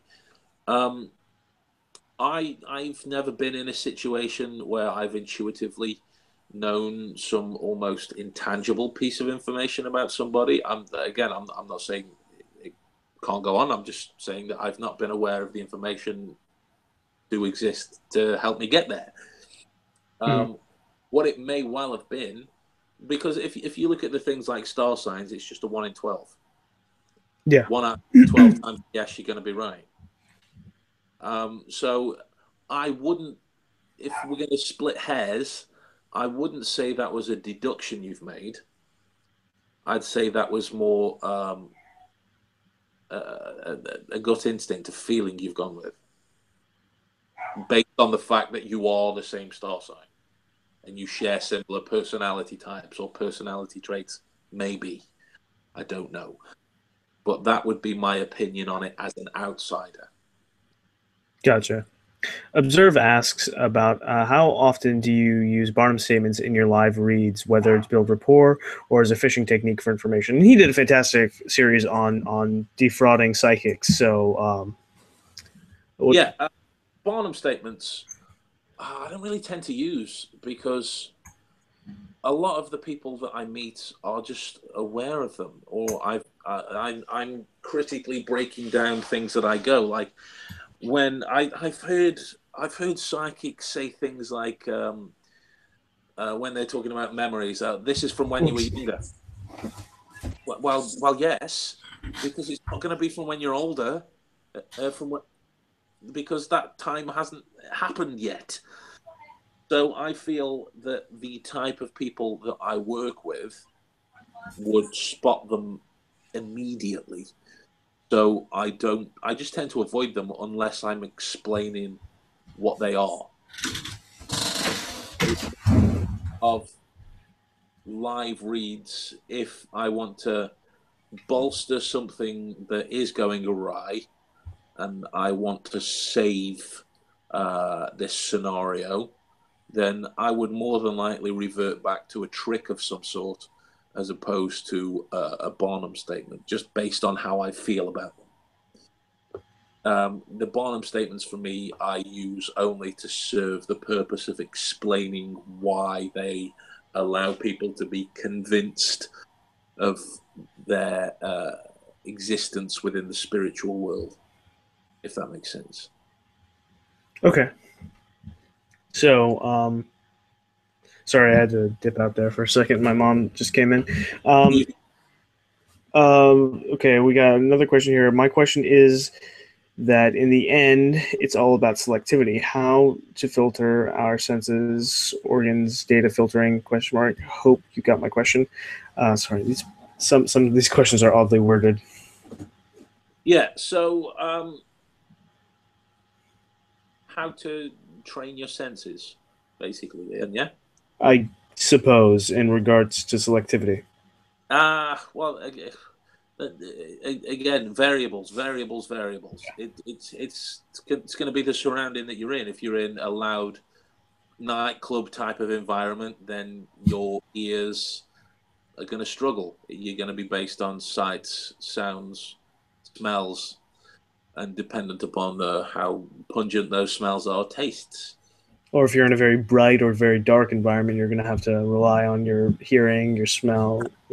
Your touch, like I say, to account for every type of scenario is going to be an impossibility. So I'm trying to almost pigeonhole my answers. Right. So the way I get around that is training them all.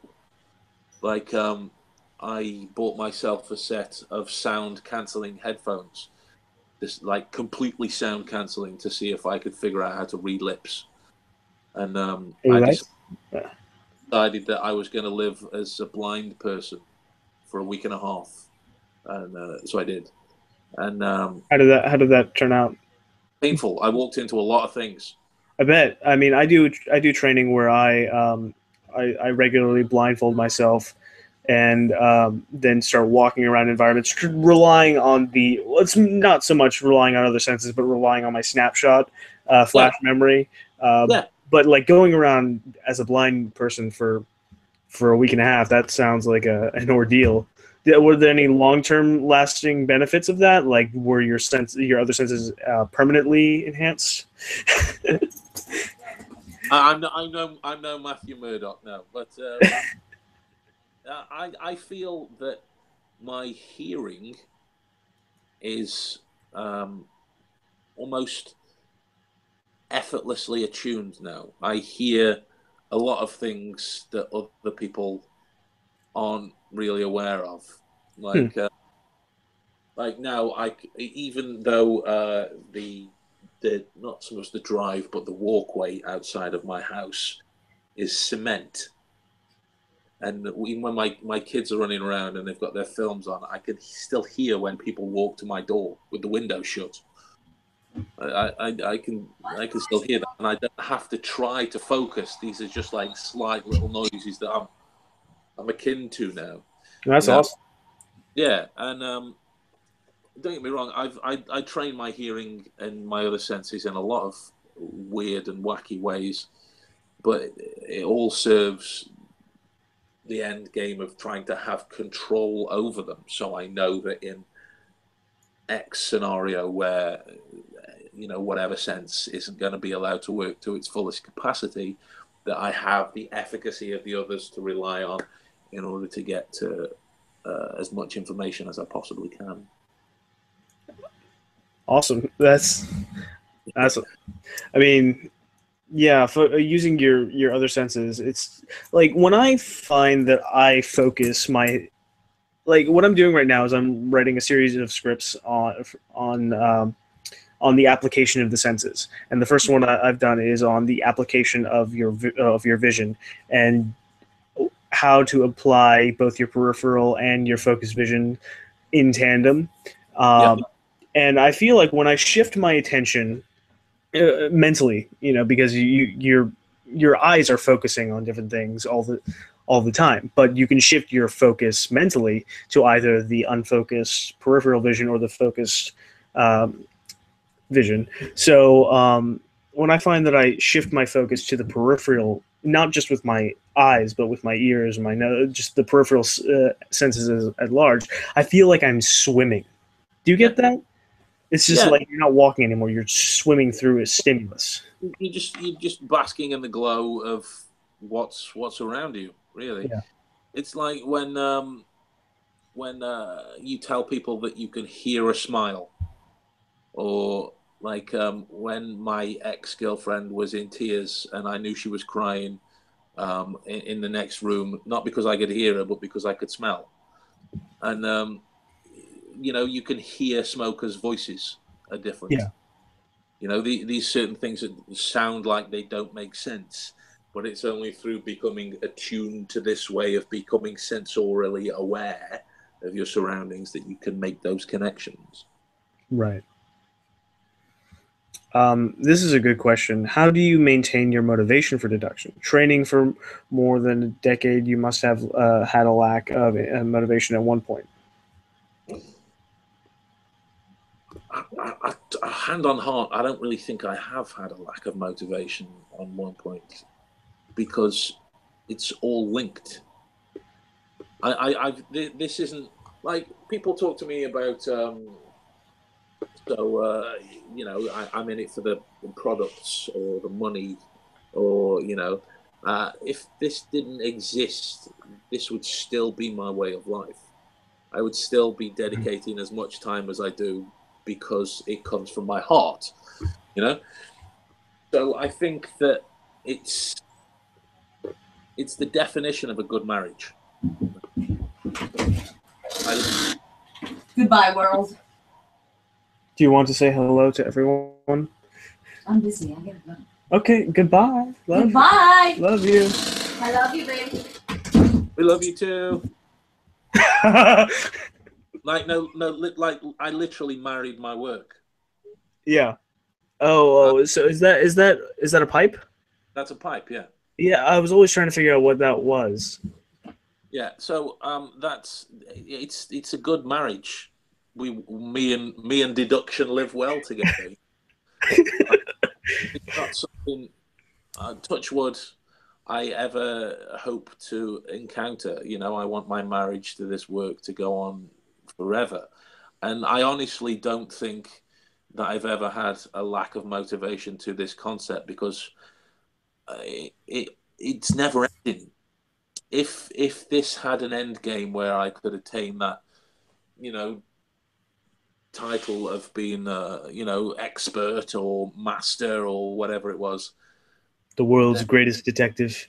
Yeah, then I would think that would be when certain apathetic approaches would come in. But because I don't believe that exists, that can constantly keep me striving forward.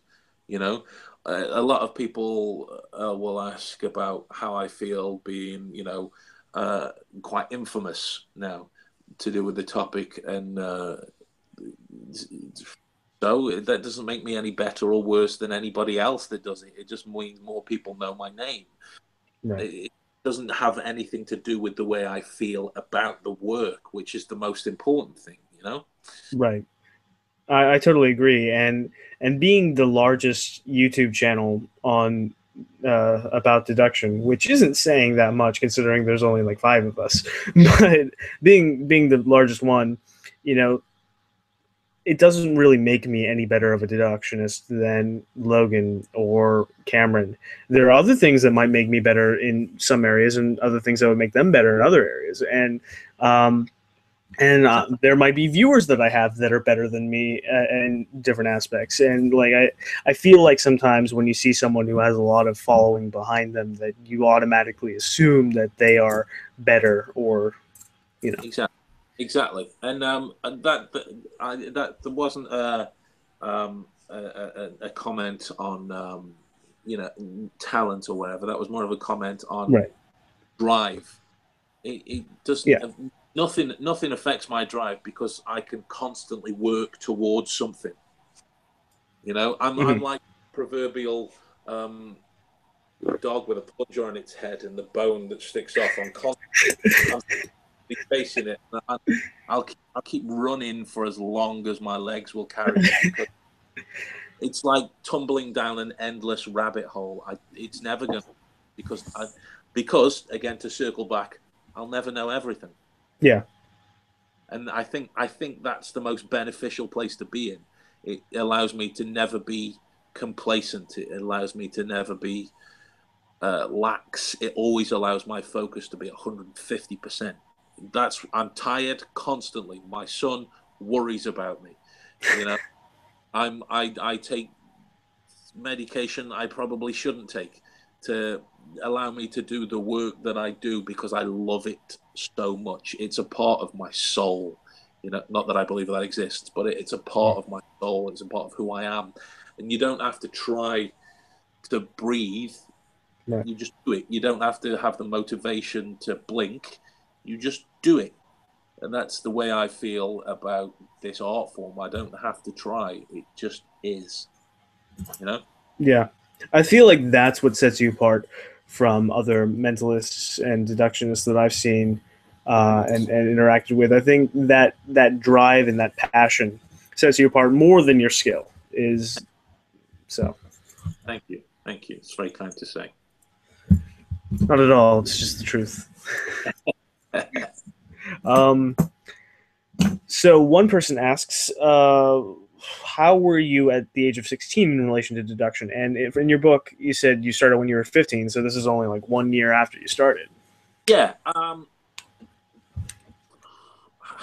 Nervous, I think, would be a good way of putting it. Yeah. Because I'm right on the cusp of many social changes that go on at that age, But the good thing about that is, as I translate from high school to college, I meet a new breed of people, and I'm discovering new things. That's right when it's at its most, well, if you let it, overwhelming, because everything's coming at you from everywhere. If you go back to the Matrix analogy, you've just woken up and your eyes are hurting because you've never used them before. Mm-hmm. And if you don't have the foresight to break things down, as I did with the notebooks, and focus on one thing at a time until you can become comfortable taking them all in, then yeah, I was very nervous back then. But given the type of person that I am, maybe I'm more, I don't know, genetically inclined to thinking this way, or not, I don't know. But knew right from the get-go that I had to say, whoa, whoa, whoa, there's no way I'm going to achieve this straight away. I need to solid surroundings. And that might come from my martial arts background, you know. I learned a few kicks, a few punches, a few throws, a few techniques. I wouldn't jump straight into sparring. I'd master first before I'd try and put them together. Yeah. You know? Speaking of martial arts, like one of the things that's stuck with me a lot is one of the things, like my instructor, he said a lot of very insightful things, but one of the things he said was the person who is not willing to fail will never succeed. Absolutely. Yeah. Absolutely. I think it was it Edison that mentioned something about he came up with 200 ways to not make a light bulb? Yeah. It was something like that. Words yeah, Edison was, I think the defining feature of his story is deconstruction, reconstruction, failure, and rebirth. Yeah, yeah, absolutely. Like people will ask me a lot of the times. So, what do you do if you miss, or what do you do if one of your deductions doesn't hit? It doesn't deter me because I either hit or I learn something. That's my attitude, and my attitude reverts back to that. Like I mentioned earlier, I don't believe in limits. Don't believe in them. I believe there's things that I haven't learned yet. That's all. That's awesome. That's just a fantastic perspective. Yeah, and I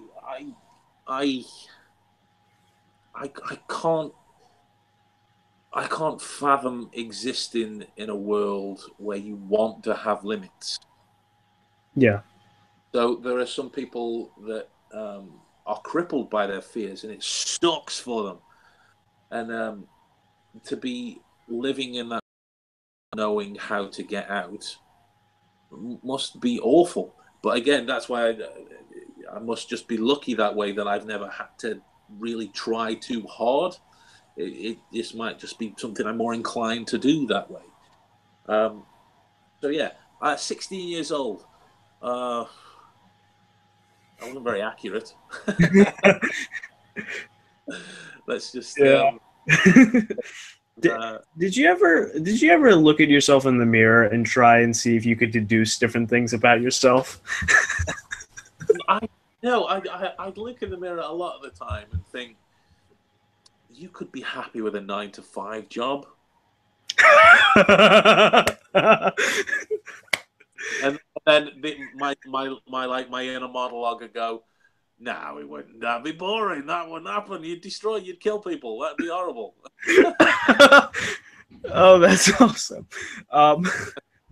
There's a question I think that might resonate with you a bit. I mean, they all do, but I've been studying acting, and I find that studying the human condition, including emotions, helps me to be better as an actor, consequently being aware of how you are emotionally. Yes, absolutely. Paul Ekman works with Disney Pixar to get the relation of the emotions in the face and the objects. Yeah. Right. I mean, wasn't he also like one of the head consultants on that movie Inside Out? Yeah. Well, they're based on the expressions of the face. Yeah. There, but yeah, absolutely. If you're going to be, let's twist the title of actor. If you're going to be an exponent of emotion, let's say, then you sure as shit better understand them. Yeah, and that's why I think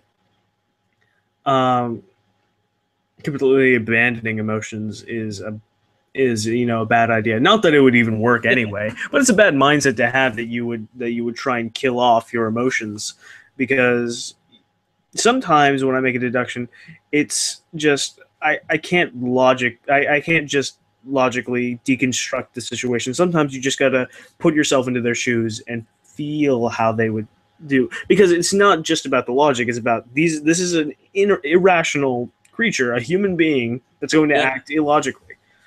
Yeah, exactly. And so yeah, studying emotion and the way that emotion reacts in certain situations is absolutely beneficial to the acting world. You know, it's probably beneficial to a lot of psychopaths as well, But Oh yeah. but yeah, I think it can only serve your acting, your performance better, to make it more realistic. If that's the style of performance you're going down, you might be a fan of the French surrealist theatre or a bit of Bertolt Brecht, but which might require a different way of thinking. But yeah, absolutely, that's a wise way to go, and I would be of the same opinion, where I'm still taking my acting lessons, but I haven't done for years. I never took acting lessons, but I've always been told I'm a good actor. Like I've done several plays and productions like that before.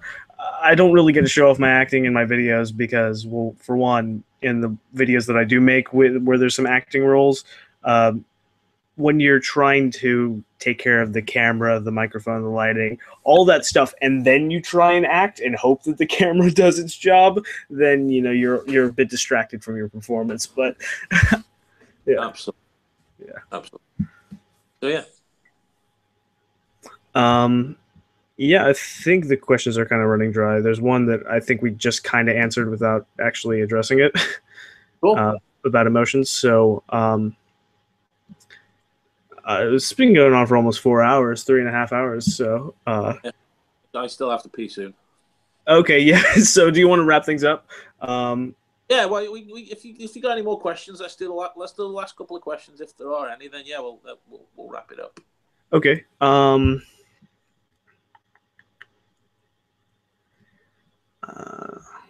mean, if there aren't, then that's no problem. Yeah. I'm going to force questions. I guess we could go. I have a question. Do you believe that one should always use logic over emotion, or that there should be emotions intertwined with logic?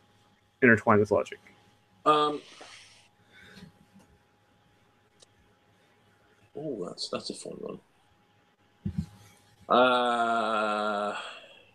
That would depend on the situation you're in.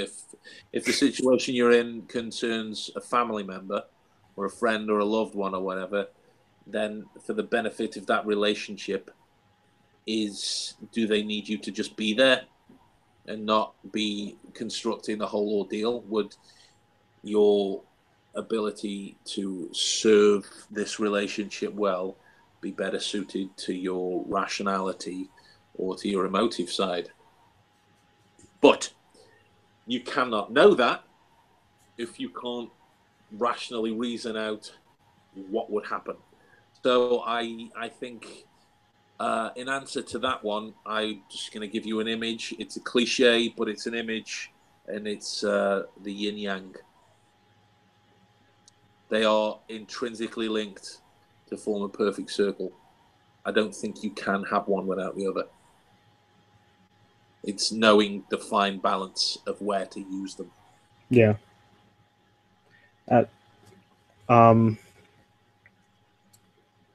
Yeah, that's good. I've got nothing to add to that whatsoever. There's a question here about meditation, which is interesting. Does meditation help improving observation skills? And I'll just add on to that. With mindfulness meditation, do you do it? I used to. Okay. I do. I don't do it so much anymore because I think, well, I feel now that the way I perceive the world is observant enough for where I am currently in my deductive journey. I feel that I don't really need to work on that inner calmness that much, because I've got that much control over it now. So, do circumstances ever come into your life that cause you to maybe revert back into that habit? yeah, it's happened a couple of times. Okay.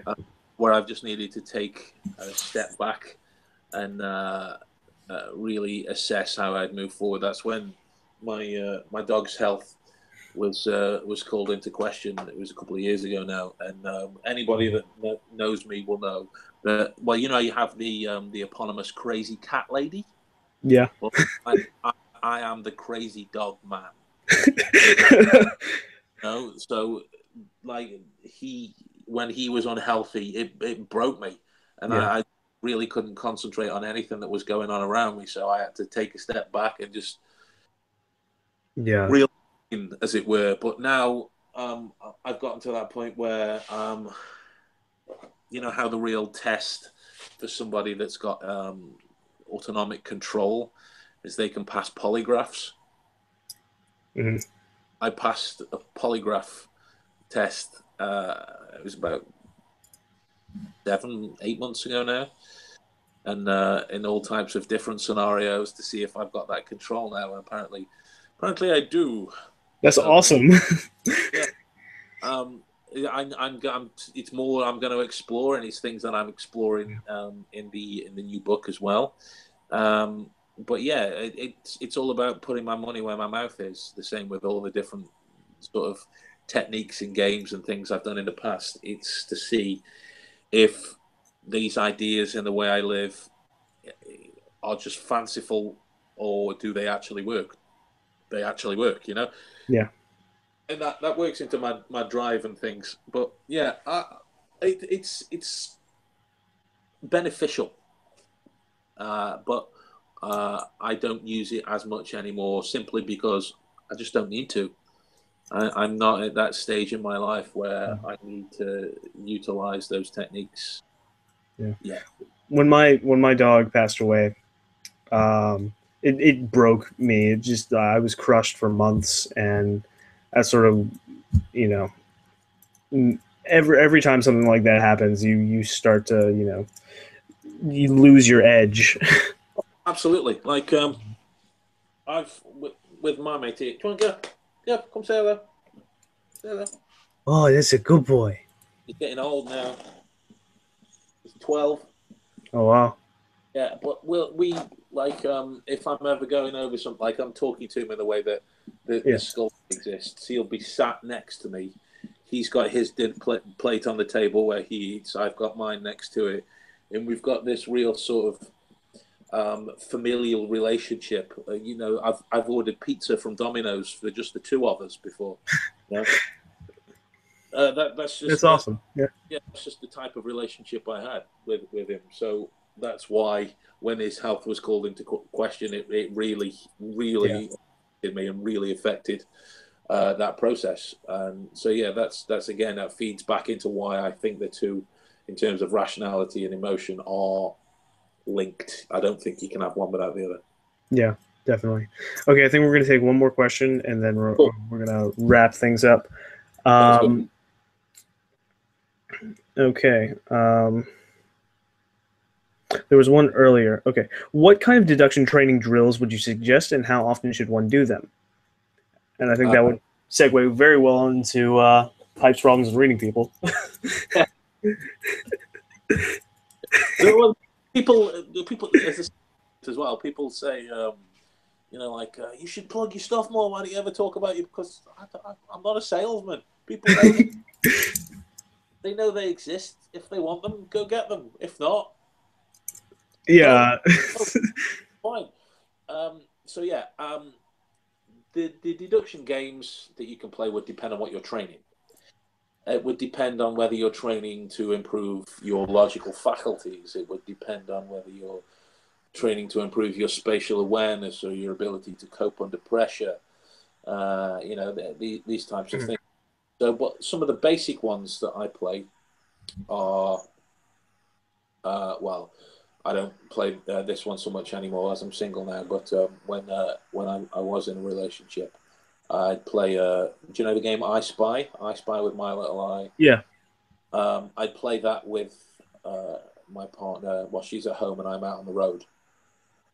And you know, so I'm not even in the house, and I've got to remember the things that are in there, or the things that might be in there, based on what she does and how I know her, and you know, these types of things would improve the relationship between the logical faculties of my brain and the memorized layout that I have of any given room at any given time that she's in. It might be that she says she's in the house. It might be that she says she's in the kitchen. You know, so I have one room versus 8. So yeah, that's a fun game to play. The room game as I called it, is a fun game to play. You take a room that you know well, and you take as much time as you can, because it's going to differ depending on your situation. Take as much time as you can to memorize its layout in all the detail. And you leave for a few hours. You come back and you compare what's in front of you to what you've got memorized. And then you begin the abductive process of reasoning backwards based upon the information that you've got memorized versus what you've seen in front of you. Is there a coffee cup that's on the table?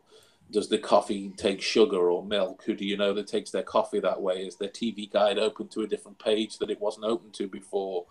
Are the books arranged in a different order? Is there somebody's wallet on the table? Are there shoes that you don't recognize? You know, and these types of questions will help to improve your abductive qualities, so you can therefore take those skills into rooms that you don't know well, because transferable qualities of people and the items come along with it until you can read backwards from any room. This is a great game to play. Play lie detection games. Play the 2 truths, 1 lie with anyone you can come across. I actually had someone ask me if I was going to play that game with you today. It's just like, I don't think we'll be able to work that in, but there's memory games. Memorize shuffle decks of cards, lists of objects on a table. I've actually been working on memorizing a deck of cards since watching the memory episode of Pipes. Perfect. You can take a pile of coins, drop them down on the table, take a quick snapshot, and then count through how much change is there. Then you can add into how many heads and how many tails there are. You know, how many of what coin there are from based on one single snapshot. You can add more detail and more detail in order to control the emotional voice in your brain. What I do from the start is I'll take an earphone that's joined into one piece. And I like this exercise. Yeah, and I'll play like some panpipes, sort of, I don't know, spiritual whale song, relaxing music, and in this song I'll play something loud and angry and really offensive, you know, like Justin Bieber or something. And it's my ability to follow along with the panpipes and not allow this nonsense to affect me. And then what I'll do is I'll change this nonsense out for my all-time favorite song, something that's going to appeal to more areas of my brain. Can I still then tune that out and focus on this panpipes music? Then I'll take the favorite music, turn that up. Take the panpipes music, take that out, turn it into an audiobook. Can I listen along to the audiobook while there's other parts of my brain being twigged and pulled at in terms of emotions and that? Can I quiet down the nostalgic memories that are popping up through this song and pay attention to the book and the things that are going on? It's a great way to train your brain to be able to tune out the noise that you need to on command. It's a great way to be able to have rational control over an emotional voice inside your head as well. That's awesome. So yeah, those would be some of the best ways you can just go about training. But the good thing about those is most of them you can do by yourself. Yeah, I actually have this notebook right here is dedicated to my training regimen, and I break it down, the training exercises down into 4 categories: focus, observation, logic, and memory. Yeah. And then some weeks I'm breaking it up into like, this day is a memory day, this day is a logic day, and yeah. Perfect. My if you've got any friends that are willing to do this for you, like Adam, whenever we're asking about, he might stop me and say, "What was the license plate of the van that just went by?" Or what was the waitress's name that served us? Or I don't know, and whatever. He might just pop out. So I've got to be always prepared, always to be ready on the go. But that's when you get into realms of the more difficult games to set up and play. It's more variables. Yeah. So yeah, but those are some brilliant games to start with. Absolutely. Awesome. Well, I think we both have to pee at this point. Yes. So thank you again for coming on the stream. It's been a pleasure. Thank you for having me. It's been a real treat. Awesome. Yeah. talk about this thing for 4 hours. Yeah, it's been 4 hours. Well, I don't know however long it's been. It could be a week and a half or all that. Like I was saying to you in the message, I could talk about fingernails for about the same length of time. So. I know that would have been awesome. Well, yeah, thanks again. So I think with that we're gonna close. Any parting words of wisdom? Observe carefully, deduce shrewdly. All right, write that down in your notebooks, people. So, Bell quote. Especially bell quote. Oh, awesome. There we go. With that being said, thank you all so much for watching, and we will see you aspiring detectives next time. Arrivederci. Bye. And where's the stop broadcasting button? Dang it. No idea. I'm just waiting for the live thing to go off my end.